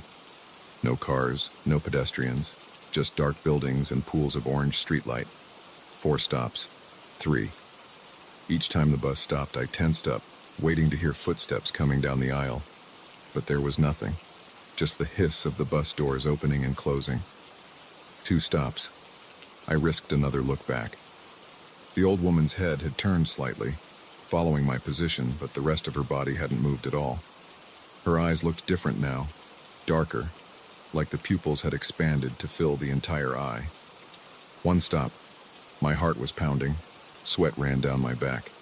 I grabbed my backpack and stood up, moving to the front of the bus. I couldn't help myself. I looked back one last time. The back row was empty. I froze. The bus hadn't stopped since I'd last looked. There was no way she could have gotten off. I scanned every seat, my breath coming fast and shallow. Nothing. She was just gone. The bus stopped at my corner. I practically ran to the front, almost tripping down the steps. The driver still hadn't moved or spoken. As the doors closed behind me, I could have sworn I saw his reflection in the windshield. His face was gray and corpse-like, eyes completely black. I told myself I was being stupid, letting my imagination run wild because I was tired. But my feet started moving faster anyway, carrying me down the dark street toward my apartment building. The streetlights seemed dimmer than usual, creating more shadows than light. That's when I heard the footsteps behind me. They were soft, barely audible, the sound of shoes on concrete moving at a steady pace. I sped up. The footsteps sped up too. Don't look back, just get to the building. I had my keys in my hand, gripping them so tight the metal dug into my palm. The footsteps got closer. I could hear breathing now, raspy, wet breathing that didn't sound human. My building was still half a block away. I couldn't help it. I looked back. The old woman was there, about 20 feet behind me, but she wasn't walking normally. Her movements were jerky, unnatural, like a marionette being pulled by invisible strings. Her head was cocked at an impossible angle, and her mouth was open too wide, showing teeth that looked sharp and wrong. I ran. Pure terror gave me speed I didn't know I had. Behind me, the footsteps changed, no longer the sound of shoes, but something scratching and clicking on the pavement. I reached my building's front door, fumbled with the keys, dropped them, snatched them up with shaking hands, got the door open and slammed it behind me. Through the glass, I saw the street was empty. The elevator was too risky. I'd be trapped if it broke down. I took the stairs 2 at a time up to the 4th floor, my legs burning, breath coming in gasps. Made it to my apartment, got inside, locked the door, threw the deadbolt, put the chain on. I stood there in my dark living room trying to catch my breath, listening. Nothing but the hum of the refrigerator and the distant sound of traffic. Okay. I was safe now. I was inside. Whatever I thought I'd seen, it couldn't get in here. I turned on all the lights and checked every room, every closet. Empty, normal. Fine. I took a hot shower, trying to wash away the fear with the sweat and grime from work. The water helped calm me down. By the time I got out, I'd almost convinced myself I'd imagined the whole thing. Sleep deprivation could do weird things to your mind, right? I made myself a sandwich, ate it standing at the kitchen counter while scrolling through my phone. The mundane activity helped ground me in reality. It was almost 1 a.m. now. Time for bed. That's when the scratching started. It came from the living room window, a light scraping sound like fingernails on glass. I froze, the half-eaten sandwich falling from my hand. The scratching moved to the next window, then the next, making its way around the apartment. Whatever was making the sound was outside, 4 stories up. I crept to the living room, keeping close to the wall. The scratching had moved to the bedroom windows now. I peered around the corner, through the doorway. The old woman's face was pressed against my bedroom window, but it wasn't really a face anymore. The skin had split open in places, revealing something dark and chitinous underneath. Her mouth had stretched impossibly wide, filled with rows of needle-like teeth. The eyes were huge black orbs that reflected the streetlight like an insect's. As I watched, paralyzed, her arms elongated, fingers stretching into foot-long claws that scraped against the glass. The dress tore as her body contorted and swelled, becoming something that was neither human nor animal. I backed away, moving as quietly as I could. The thing at the window made a sound, a high-pitched keening that made my teeth ache. I heard glass cracking. That's how I ended up here, crouched in my bedroom closet with my phone. I can hear it moving around the apartment now. The window glass crunches under its feet. Something wet drips onto the floor. That keening sound comes and goes, sometimes right outside the closet door. I've called 911 3 times. The first 2 times the line was dead. The third time, someone answered, but all I could hear was that same raspy breathing I'd heard on the street. My phone battery is at 12%. The thing hasn't found me yet, but it's getting closer. It keeps making these clicking sounds like it's tasting the air. The closet door isn't very sturdy. It won't hold if it finds me. I can hear it right outside now. The clicking is louder. Something scrapes against the door. The handle starts to turn. My phone is almost dead. If anyone finds this, stay off the late-night buses. Don't make my mistake. And if you see an old woman sitting alone at the back staring at you with unblinking eyes, get off at the next stop. Run. Run as fast as you can. The door is opening. I can smell it now, like rotting meat and wet earth. My phone is at 1%. I hear that high-pitched sound again right in front of me. I look up. The darkness is full of teeth.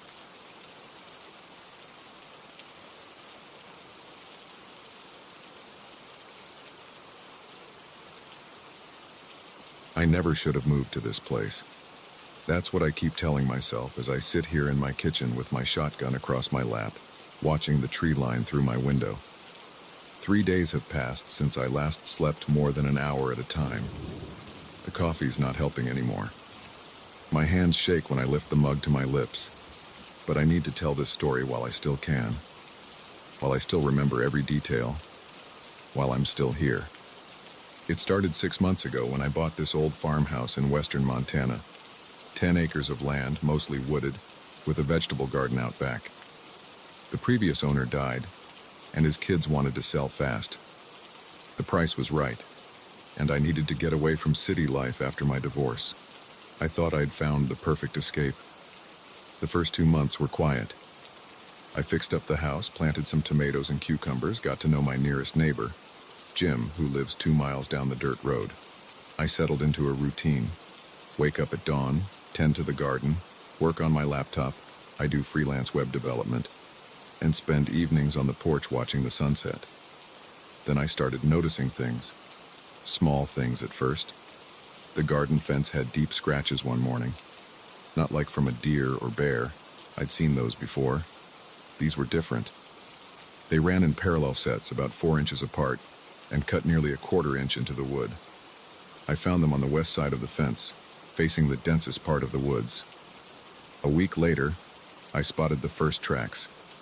They were pressed deep into the mud near my garden after a rainstorm. Too big for a wolf or mountain lion. The prints were almost human-shaped, but wrong somehow. The toes were too long, spread wide apart. Each print was nearly 16 inches long. I took photos and showed them to Jim. He got real quiet, then told me to make sure I locked my doors at night. When I pressed him for more information, he just shook his head and said some places have histories better left alone. The tracks kept appearing, sometimes near the garden, sometimes by my truck, sometimes right under my bedroom window. I installed motion sensor lights and cameras, but they never caught anything. Whatever left those prints knew how to stay in the shadows. Then came the sounds at night. Not the normal hoots and howls of the forest. These were different, like someone trying to speak underwater, gurgling and choking. They started far off in the woods, but each night they got closer. I barely slept. Every noise had me reaching for the baseball bat I kept by my bed. I started carrying my grandfather's old 12-gauge whenever I went outside. The locals at the general store stopped making jokes about me being a city boy when they saw the dark circles under my eyes. 3 nights ago, everything changed. I was sitting on my porch, shotgun across my knees, watching the tree line like I'd done every night that week. The motion lights kept flickering on and off, but I never saw what triggered them. The moon was full, casting long shadows across my yard. Then I heard it. A scream that started human but twisted into something else. Something that made my bones feel like ice. It came from the big oak tree at the edge of my property, about 50 yards from the porch. I raised my shotgun and clicked on the tactical flashlight I'd mounted to it. The beam cut through the darkness, illuminating the tree's trunk. At first I saw nothing. Then something moved. A figure stepped out from behind the oak. It was tall, at least 8 feet. Its arms hung down past its knees, ending in long fingers with what looked like claws. The skin was a pale gray color that seemed to absorb my flashlight's beam. But its eyes, God, its eyes, they reflected the light like a cat's, glowing yellow-green in the darkness. It just stood there, staring at me. I could hear it breathing, wet, raspy sounds that reminded me of the noises I'd been hearing in the woods. My finger tightened on the trigger, but I couldn't move. Couldn't even blink. The thing's head tilted to one side, like a curious dog.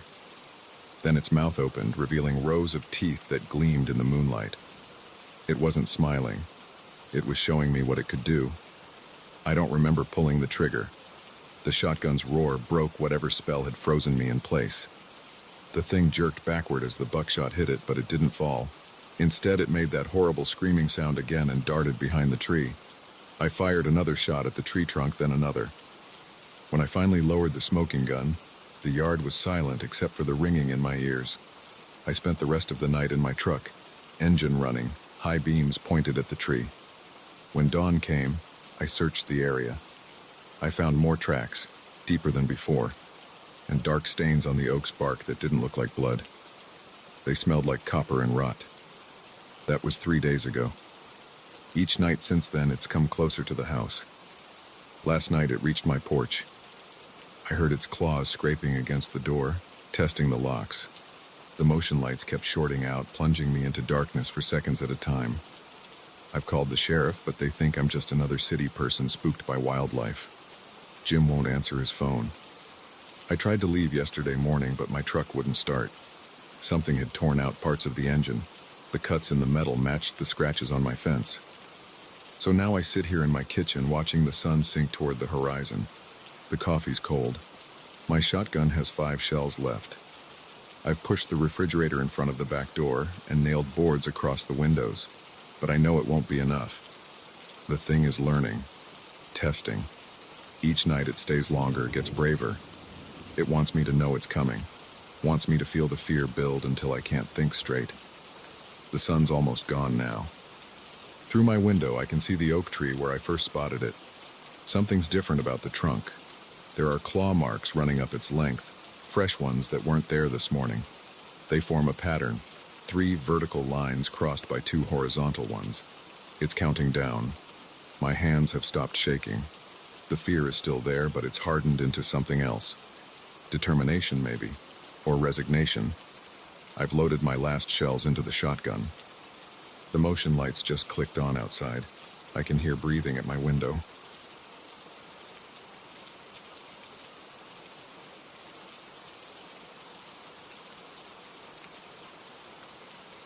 I shouldn't have gone up those stairs. That's what everyone says after something goes wrong, right? But standing here now, with my heart threatening to burst through my chest, I know it's true. I should have stayed down there with Jake and Maria, making stupid jokes about ghost stories and drinking our cheap beer. Instead, I'm trapped in this lighthouse keeper's room, listening to footsteps that shouldn't exist, trying to convince myself that what I saw in the beam of my flashlight was just a trick of light and shadow.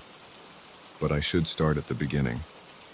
My name's David Mitchell, and 48 hours ago, I was just a normal guy planning a weekend trip with friends to explore an abandoned lighthouse on the Oregon coast. Now, I'm not sure I'll ever sleep properly again. It started as Jake's idea. He'd found the old Cascade Head lighthouse while researching locations for his photography blog. According to his research, it had been abandoned since 1987 after being replaced by an automated beacon system. The state had planned to turn it into a historical site, but budget cuts killed that idea. Now it just sits there, slowly decaying, 40 miles from the nearest town. It'll be perfect, Jake had said, showing us photos on his phone. No security, no tourists, just pure urban exploration gold. Maria, his girlfriend, was immediately on board. She's always up for anything that might make a good Instagram story. I took more convincing, but eventually agreed. What else was I going to do on a Saturday night? We drove out yesterday afternoon, timing it so we'd arrive just before sunset. The lighthouse stands on a rocky peninsula, connected to the mainland by a narrow strip of land that's almost completely submerged during high tide. Jake had checked the tide tables. We had a 6-hour window before the path would be underwater again. The drive took longer than expected. The last 5 miles were on an unpaved road that hadn't seen maintenance in years. By the time we parked Jake's Subaru in a hidden spot behind some trees, the sun was already touching the horizon. "We should wait until dark anyway," Maria said, pulling her black beanie lower against the cold wind. "It'll be more atmospheric." I remember looking up at the lighthouse then. It was taller than it had looked in the photos, maybe 120 feet high, built from weathered gray stone that had turned almost black on the windward side. Even in the dying light, I could see patches where the mortar had crumbled away between the blocks. The windows were all boarded up except for the lantern room at the top, where broken glass caught the last rays of sunlight. We killed time eating sandwiches and planning our approach. Jake had brought real exploration gear, powerful flashlights, gloves, dust masks, even a basic first aid kit. Maria had her usual vlogging setup, a mirrorless camera with a stabilizer and a bunch of small LED lights. I felt underprepared with just my phone and the small flashlight from my car's emergency kit. It was fully dark when we finally approached the lighthouse. The moon wasn't up yet, and clouds covered most of the stars. Our flashlight beams bounced off the wet rocks as we picked our way along the path. The waves crashed against the base of the peninsula, sending spray high enough that I could taste salt on my lips. The entrance was easier than we expected. Someone had already pried the boards off the door, leaving just enough space to squeeze through. The wood was wet and rotting, and my jacket caught a splinter as I followed Jake and Maria inside. The ground floor was one large room, probably once used for storage. Our flashlights revealed piles of rusted metal drums, rotting wooden crates, and thick cobwebs everywhere. The air smelled of mold and salt, with an underlying metallic tang that made me think of old blood. I didn't share that observation with the others. "Check this out," Jake said, his flashlight beam illuminating a steep spiral staircase in the center of the room. It was made of cast iron, and although spots of rust showed through the old paint, it looked solid enough. "This goes all the way to the top." Maria was already recording, her camera's light adding to the jumble of shadows. "This is amazing," she whispered, panning across the room. "The atmosphere is perfect." We started up the stairs, Jake leading the way. The metal steps rang hollow under our feet, the sound echoing up the tower. I counted the landings as we passed them. 1, 2, 3. Each floor had a door leading to what I assumed were living quarters or storage rooms, but we didn't stop to explore. Jake was focused on reaching the top, where the actual light mechanism would be. It was on the 5th landing that I first noticed something wrong. While Jake and Maria examined a rusted door handle, I looked up through the center of the spiral staircase. Far above, where the stairs ended at the lantern room, I saw a flash of light. "Hey," I said, "did you see that?" "See what?" Maria was still filming the door. "I thought I saw a light up top." Jake shone his flashlight up the stairwell. "Probably just moonlight through the broken windows." "Moon's not up yet," I said, but they were already starting up the next flight of stairs. We climbed 2 more floors before I saw it again. This time I was sure. A definite flash of light from the lantern room, like someone briefly turning on a flashlight. I stopped climbing. "Guys, I seriously saw something up there." Jake turned back, his flashlight beam catching me in the face. "Could be other explorers," he said, "or maybe some local kids." "We didn't see any other cars," I pointed out. "They could have parked somewhere else. Come on, we're almost there." I followed them up another flight, but my enthusiasm had evaporated. The metallic smell was stronger here, and the air felt colder. When we reached the 8th landing, I heard something that made me grab Jake's arm. "Listen," I whispered. We all stood perfectly still. For several seconds, there was nothing but the distant sound of waves and the creak of metal cooling in the night air. Then we heard it. Clear footsteps on the metal stairs above us. Maria switched off her camera. Jake's flashlight beam darted up the stairwell but showed only empty steps disappearing into darkness. "Hello?" Jake called out. His voice echoed up the tower. No response. "Maybe we should go back." Maria said, but Jake was already heading up the next flight of stairs. I wanted to turn around, but I couldn't let them go up there alone. The footsteps had stopped. We climbed the last 2 flights in tense silence, our flashlight beams jumping at every shadow. Finally, we reached the top landing. A heavy metal door stood between us and the lantern room. "It's probably locked," Maria said hopefully. Jake tried the handle. It turned with a screech of rusty metal, and the door swung open. The lantern room was a circular space about 15 feet across. The walls were mostly glass, much of it broken, letting in the cold night air. In the center stood the remains of the lighting mechanism, a massive lens assembly mounted on a rusted pedestal. Our flashlights played across prisms and mirrors, creating dancing patterns of light and shadow. "This is incredible," Jake said, moving closer to examine the lens. Maria followed him, her camera running again. I stayed by the door, scanning the room. Something felt wrong. The footsteps we'd heard had to come from somewhere, but the room was empty except for us. And that light I'd seen, that's when I remembered my original purpose for coming up here.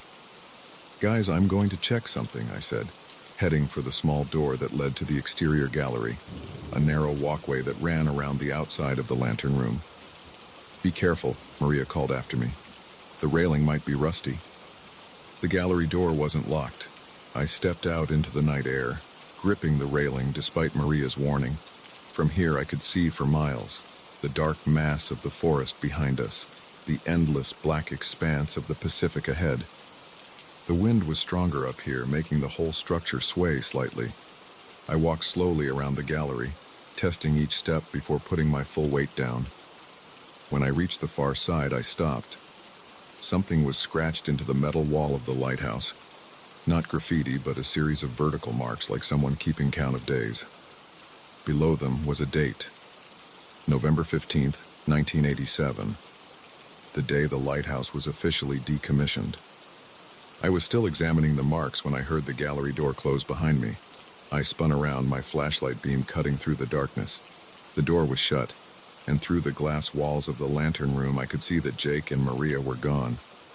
"Very funny, guys," I called out, but the wind snatched my words away. I hurried back to the door and tried the handle. It didn't move. My first thought was that the wind had blown it shut, but when I pulled harder I realized it wasn't just stuck. It was locked. Through the glass I could see that the internal bolt had been slid into place. "Jake? Maria?" I pounded on the door. No response. My flashlight beam showed an empty room. That's when I heard the footsteps again, this time inside the lantern room. Slow, deliberate steps on the metal floor, moving in a circle around the central lens. But I couldn't see anyone making them. I pressed against the glass, trying to see better. The footsteps completed their circle and stopped. For a moment, there was absolute silence.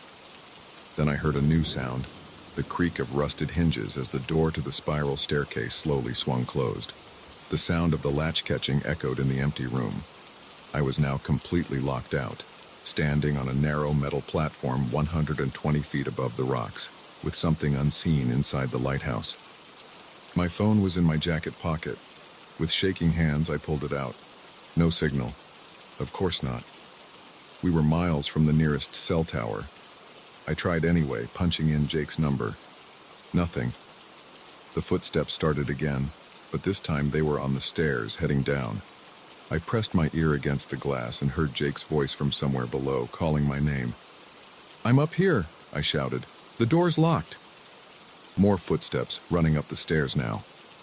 Jake appeared in the lantern room alone, his flashlight beam wild and erratic. "David, where are you?" "Out here, on the gallery." He spun toward my voice and ran to the door. The bolt slid back and suddenly I was back inside, gasping in relief. "Where's Maria?" I asked. "Down on the 7th floor. She thought she heard someone calling her name." Jake's face was pale in the flashlight beam. "What happened? How did you get locked out there?" "I don't know. The door just closed behind me. Where did you guys go?" "We didn't go anywhere. We were right here the whole time." We stared at each other as the implications of that sank in. Then we heard Maria scream. The sound came from far below, echoing up the stairwell. Without a word, we both ran for the door. It was still locked. Jake rattled the handle frantically. "This was open a second ago." I added my strength to his, but the door wouldn't budge. Maria screamed again, closer this time, followed by the sound of running footsteps on the stairs. "Maria!" Jake shouted. "We're locked in! Get help!" The footsteps reached our landing. We heard someone breathing heavily just outside the door. Then Maria's voice, strange and flat. "The door's locked." "We know." Jake was still fighting with the handle. "Can you open it from your side?" "The door's locked," Maria's voice repeated, exactly the same way. Then again. "The door's locked." Jake stopped pulling on the handle. We both stepped back from the door. "Maria?" he called, his voice shaking. "The door's locked. The door's locked. The door's locked." The words ran together, getting faster and faster, the voice less and less like Maria's with each repetition. Then it stopped. For several seconds, there was only silence. Jake raised his flashlight, aiming it through the small window in the door. The beam illuminated an empty landing. "Oh God," Jake whispered. "Oh God, oh God, oh God." I grabbed his arm. "Listen." From below came the sound of footsteps, not on the metal stairs this time, but on stone, moving across one of the lower floors. Then another set of footsteps joined them, and another, and another. They were all heading up. Jake and I backed away from the door until we hit the central lens assembly. Our flashlight beams danced wildly around the room as we tried to cover all angles at once. The footsteps grew louder, closer, filling the stairwell with their echoes until it sounded like an army was climbing toward us. Then, suddenly, they stopped. The silence that followed was absolute. Even the wind seemed to have died away. We stood there, barely breathing, our flashlights trained on the door. A single footstep broke the silence, on the landing right outside. The door handle began to turn. Jake's flashlight flickered and went out. Mine followed a second later, plunging us into complete darkness. In that moment of blindness, I heard the door open. What happened next is still confused in my mind. I remember a rush of cold air, the smell of salt and rot growing overwhelming. Jake screamed, a sound cut off mid-breath. Something brushed past me in the darkness, something cold and wet that left my skin crawling. I dropped to the floor, crawling blindly until I found the wall. My flashlight had rolled away somewhere, but my phone was still in my pocket. I pulled it out, using its dim screen for light. The lantern room was empty. Jake was gone. The door stood open, revealing the dark stairwell beyond. From below came the sound of Maria's voice, then Jake's calling my name. But their voices were wrong. Flat, mechanical, like bad recordings played back too slowly. I stayed pressed against the wall, trying to control my breathing. The voices continued calling, moving around the lower floors of the lighthouse. Occasionally I heard footsteps on the stairs, but they never came all the way up again. I don't know how long I sat there. Hours, probably. I watched the battery indicator on my phone slowly drain away. When it hit 10%, I finally made myself move. The stairwell was pitch black. I used my phone screen to light each step as I descended, trying to move as quietly as possible. The voices had stopped, but I could still hear footsteps, always just a few floors away, never getting closer or farther. I counted the landings as I passed them. 8, 7, 6. On the 5th floor, my phone died. I continued in total darkness, one hand on the wall, feeling my way down step by step. I was on the 3rd landing when I heard it, a click and a hum from far above. A light began to sweep through the stairwell, rotating regularly just as the lighthouse beacon must have done decades ago. But this light was wrong. It was too blue, too cold, and where it touched the walls, the metal seemed to writhe and twist. I ran. I missed steps, slipped, caught myself on the railing. Behind me, the light continued to revolve, sweeping down the stairwell like a searchlight. I could hear footsteps above, matching my pace. I hit the ground floor at full speed, nearly crashing into the wall. The entrance was just visible as a slightly lighter rectangle in the darkness. I ran for it, squeezing through the gap in the boards without slowing down. The light from above caught me just as I cleared the doorway. For a split second, I felt an intense cold, and something tried to grab my jacket. Then I was through, running across the wet rocks toward where we'd parked the car. I didn't stop running until I reached the main road. A truck driver found me there just after dawn, walked 5 miles in the rain. He didn't believe my story about the lighthouse, but he gave me a ride to the nearest town. The police didn't believe me either. They searched the lighthouse but found nothing. No sign of Jake or Maria. No evidence anyone had been there at all. Jake's car was gone from where we'd parked it, though I know we left it there. I've tried calling Jake and Maria's phones every day since then.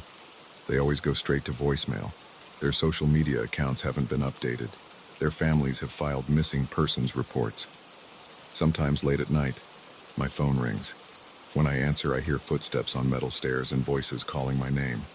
The voices sound almost like Jake and Maria, but not quite. And sometimes in the background, I hear something else. The click and hum of a light beginning to turn.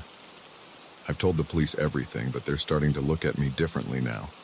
They keep asking about my relationship with Jake and Maria, about where I was between the time they disappeared and when the truck driver found me. I know how it sounds. I know what they think happened, but I also know what I saw, what I heard in that lighthouse. And I know that somewhere, somehow, Jake.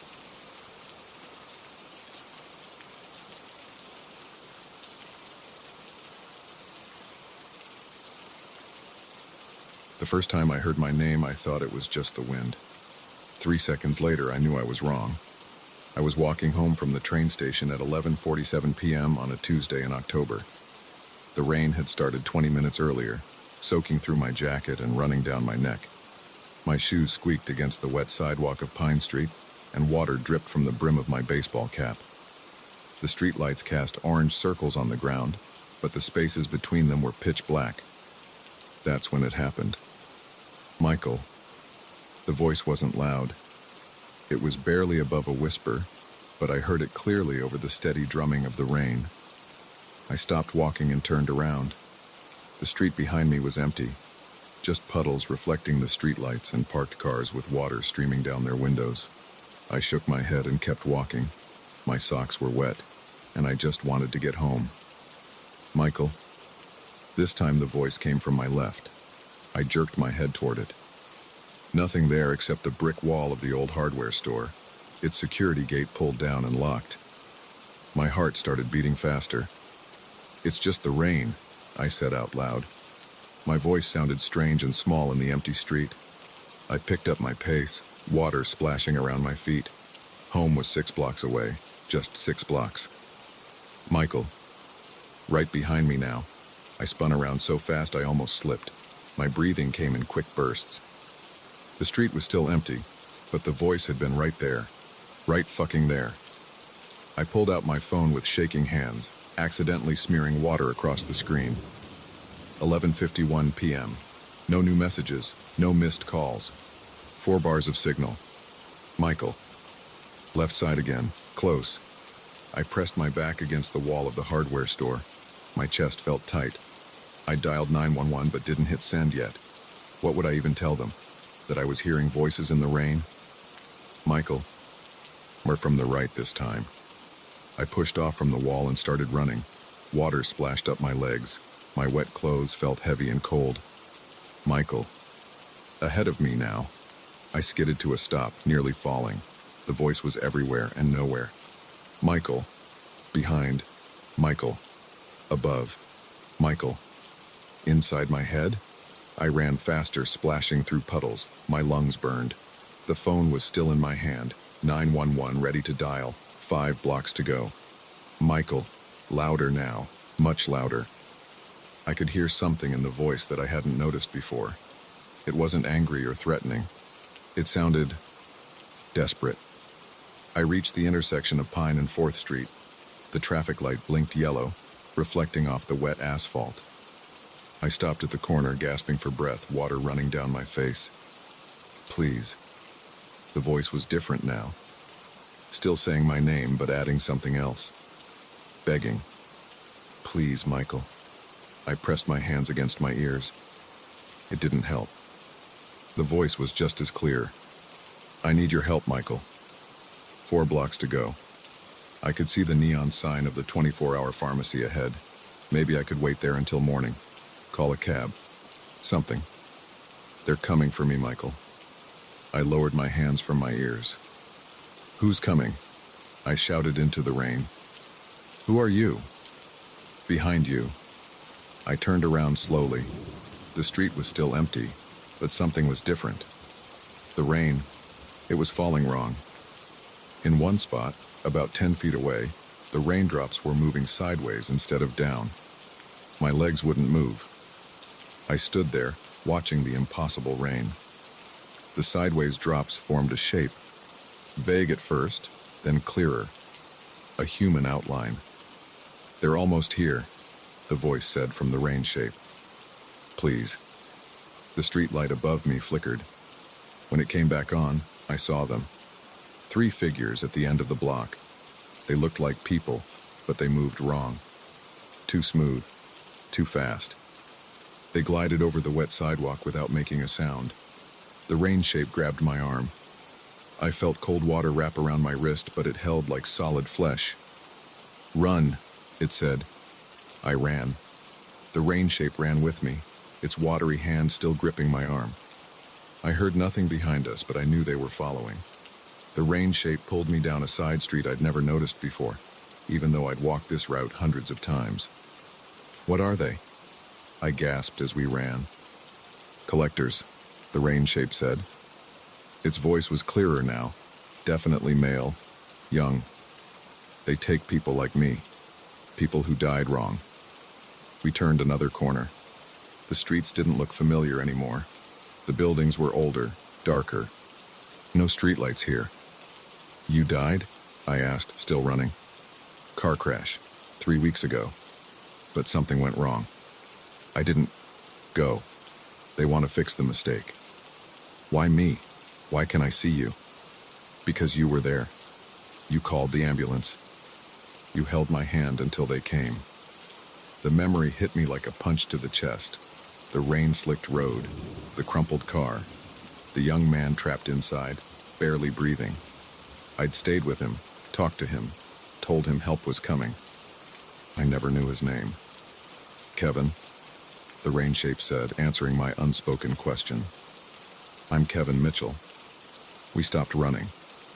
We were in some kind of courtyard surrounded by old brick buildings. No windows, no doors. Just brick walls stretching up into the darkness. They're here, Kevin said. The 3 figures glided into the courtyard. Up close, they looked like photographs of people that had been smeared and distorted. Their faces were blank except for dark holes where eyes should be. You can't have him, I said. My voice shook, but I meant it. The figures stopped, their heads tilted in perfect unison. This one is marked for collection, they said together. Their voices sounded like radio static. The error must be corrected. He doesn't want to go, I said. Want is irrelevant. The balance must be maintained. Kevin's watery hand tightened on my arm. I'm not ready, he said. Please, I need more time. The figures moved closer. Time is not yours to take. I stepped in front of Kevin. Rain ran down my face, into my eyes. My heart hammered against my ribs. What if someone volunteers to take responsibility for him? The figures stopped again. Their eye holes seemed to grow darker. You would anchor him? They asked. You would take his burden? Yes, I said, not really understanding what I was agreeing to. The price is heavy, they said. You will see others like him. Lost ones, wrong ones. They will come to you for help. Fine, I said. You will live with 1 foot in their world. The boundary between life and death will blur for you. I understand. They were silent for a long moment. The rain fell harder. The bargain is struck, they said finally. Their forms began to fade. He is your responsibility now.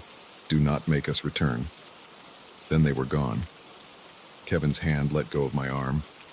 I turned to look at him. His rain shape was more solid now, more human. I could almost see his face. "Thank you," he said. "What happens now?" I asked. "I don't know," he said. "But I think I can find my way from here, and others will come to you. Lost ones, like they said. You'll help them too. How will I know what to do?" "You'll learn." His form was starting to disperse, becoming one with the rain again. "You helped me, even before you knew who I was. That's why they let you make the bargain. You already had it in you." Then he was gone, leaving me alone in the strange courtyard. The rain was letting up. It took me an hour to find my way home. The streets had returned to normal, but they looked different to me now. I noticed things I'd never seen before. Shadows that moved wrong, patches of air that bent the light, places where the boundary between worlds was thin. I unlocked my front door at 1:23 a.m. My clothes were soaked and I was shivering. But as I stepped inside, I heard it. Far away, barely audible. Someone calling my name. I took off my wet jacket and hung it up. Changed into dry clothes, made a cup of coffee. Then I went back out into the night. Someone needed help finding their way home. The rain started falling again as I walked down the street. But this time, I wasn't afraid of the voices in it. This time, I was listening for them.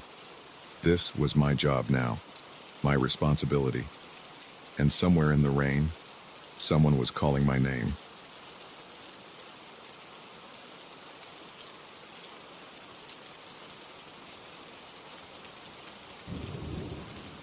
I shouldn't have bought that mirror.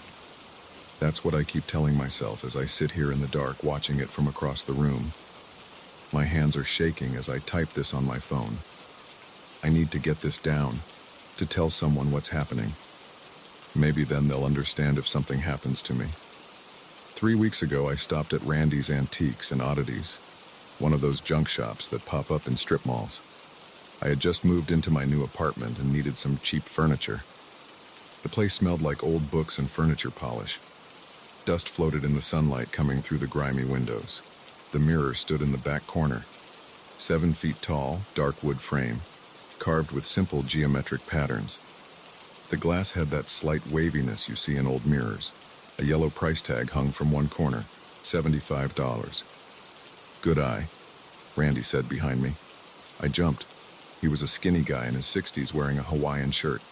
That's from an estate sale in Providence. Original owner died in 1962. Been in storage ever since. I ran my hand over the frame. The wood felt smooth, worn by years of touching. Seems cheap for something this old. Randy shrugged.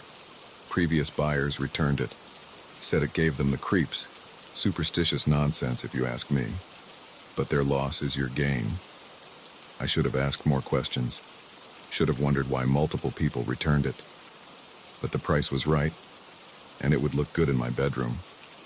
"I'll take it," I said. Randy helped me carry it to my car. The mirror was heavy, solid oak frame, he said. As we tilted it to slide it into my trunk, I caught our reflection. For a split second, I thought I saw something move in the background, like a dark shape passing behind us. But when I looked over my shoulder, the parking lot was empty. Getting it up to my third-floor apartment was a nightmare. I had to pay the building maintenance guy $40 to help. We positioned it in the corner of my bedroom, angled so I could see myself while getting dressed. The first few days were normal. The mirror did its job, reflected me, the room, nothing unusual. Then I started noticing things in my peripheral vision. Small movements like someone walking past quickly. But when I turned to look directly, nothing was there. I blamed it on being alone in a new place. The mind plays tricks when you're getting used to new surroundings. But the movements got more frequent and closer. A week after buying the mirror, I woke up at 3 a.m. needing to use the bathroom. As I walked past the mirror, I saw it clearly. A human-shaped shadow standing in the reflected version of my room, maybe 6 feet back from the glass. I froze. The shadow was darker than the darkness around it. like a hole cut in reality. It didn't move. Neither did I. My heart pounded so hard I could feel it in my throat. Sweat ran down my back. I forced myself to turn and look at the actual room behind me. Empty. When I looked back at the mirror, the shadow was gone. I didn't sleep the rest of that night. Kept the lights on and sat in my living room until sunrise. Told myself I was being stupid, that I was half asleep and seeing things. But I knew what I saw. The next night, the shadow was closer to the glass, maybe 4 feet back. I only caught glimpses. Never could look at it directly in the mirror. Like trying to see a star by looking slightly away from it. But it was there, waiting. I started covering the mirror with a sheet before bed. But every morning the sheet was on the floor. I used duct tape. The tape peeled off overnight. Tried pushing the mirror face first against the wall. By morning it had rotated back around. The shadow kept getting closer. 3 feet from the glass, then 2. Close enough now that I could make out more details. It was roughly my height and build, but its edges were fuzzy like smoke underwater. No features I could see, just absolute darkness in a human shape. Last night, it stood right at the glass. I lay in bed, paralyzed with fear, watching it in the mirror. My breath came in short gasps. My sheets were soaked with sweat. The shadow raised what might have been an arm and pressed it against its side of the glass. The surface rippled like water. I ran. Spent the night in my car in a Walmart parking lot. Came back this morning planning to get rid of the mirror. But when I opened my bedroom door, I knew something was wrong. The air felt thick, heavy, and cold. I could see my breath. The shadow wasn't in the mirror anymore. It stood in my actual room between me and the glass. Solid darkness, like someone had cut a person-shaped hole in the world. It turned toward me. Where its face should be, there was only void. I slammed the door and ran. Now I'm sitting in my car again, watching the sunset. I can see my bedroom window from here. Something dark keeps passing by it. I tried calling Randy's shop to ask about the mirror's history. The number's disconnected. I drove by earlier. The store is empty. Looks like it's been closed for months. The battery on my phone is almost dead. I need to go back up there, try to deal with this. The shadow came through. It's in our world now. And somehow I know it's not done. It wants something else. Wants to trade places, maybe. Put me on the other side of the glass. I'm going up there now. Have to face it. If anyone finds this, stay away from old mirrors. Don't buy them. Don't look in them. Especially if they're too cheap to be true. Sometimes there's a good reason no one wants them. The sun just set. I can see a shadow moving in my bedroom window again. It's pressed against the glass, looking down at me. I think it's smiling. My hands won't stop shaking. The shadow is waving now, beckoning me to come up. And God help me, I think I'm going to. Need to know what's on the other side. Need to know why it chose me. If you're reading this, I'm probably already gone. Check the mirror in my bedroom. If you see someone trapped on the other side, banging on the glass, trying to get out, that's me. Don't let me out. Whatever I say, whatever I promise, whatever I beg, leave me there. Because it won't really be me anymore. I'm walking up the stairs now. The shadow is waiting. I can feel it calling me. Goodbye.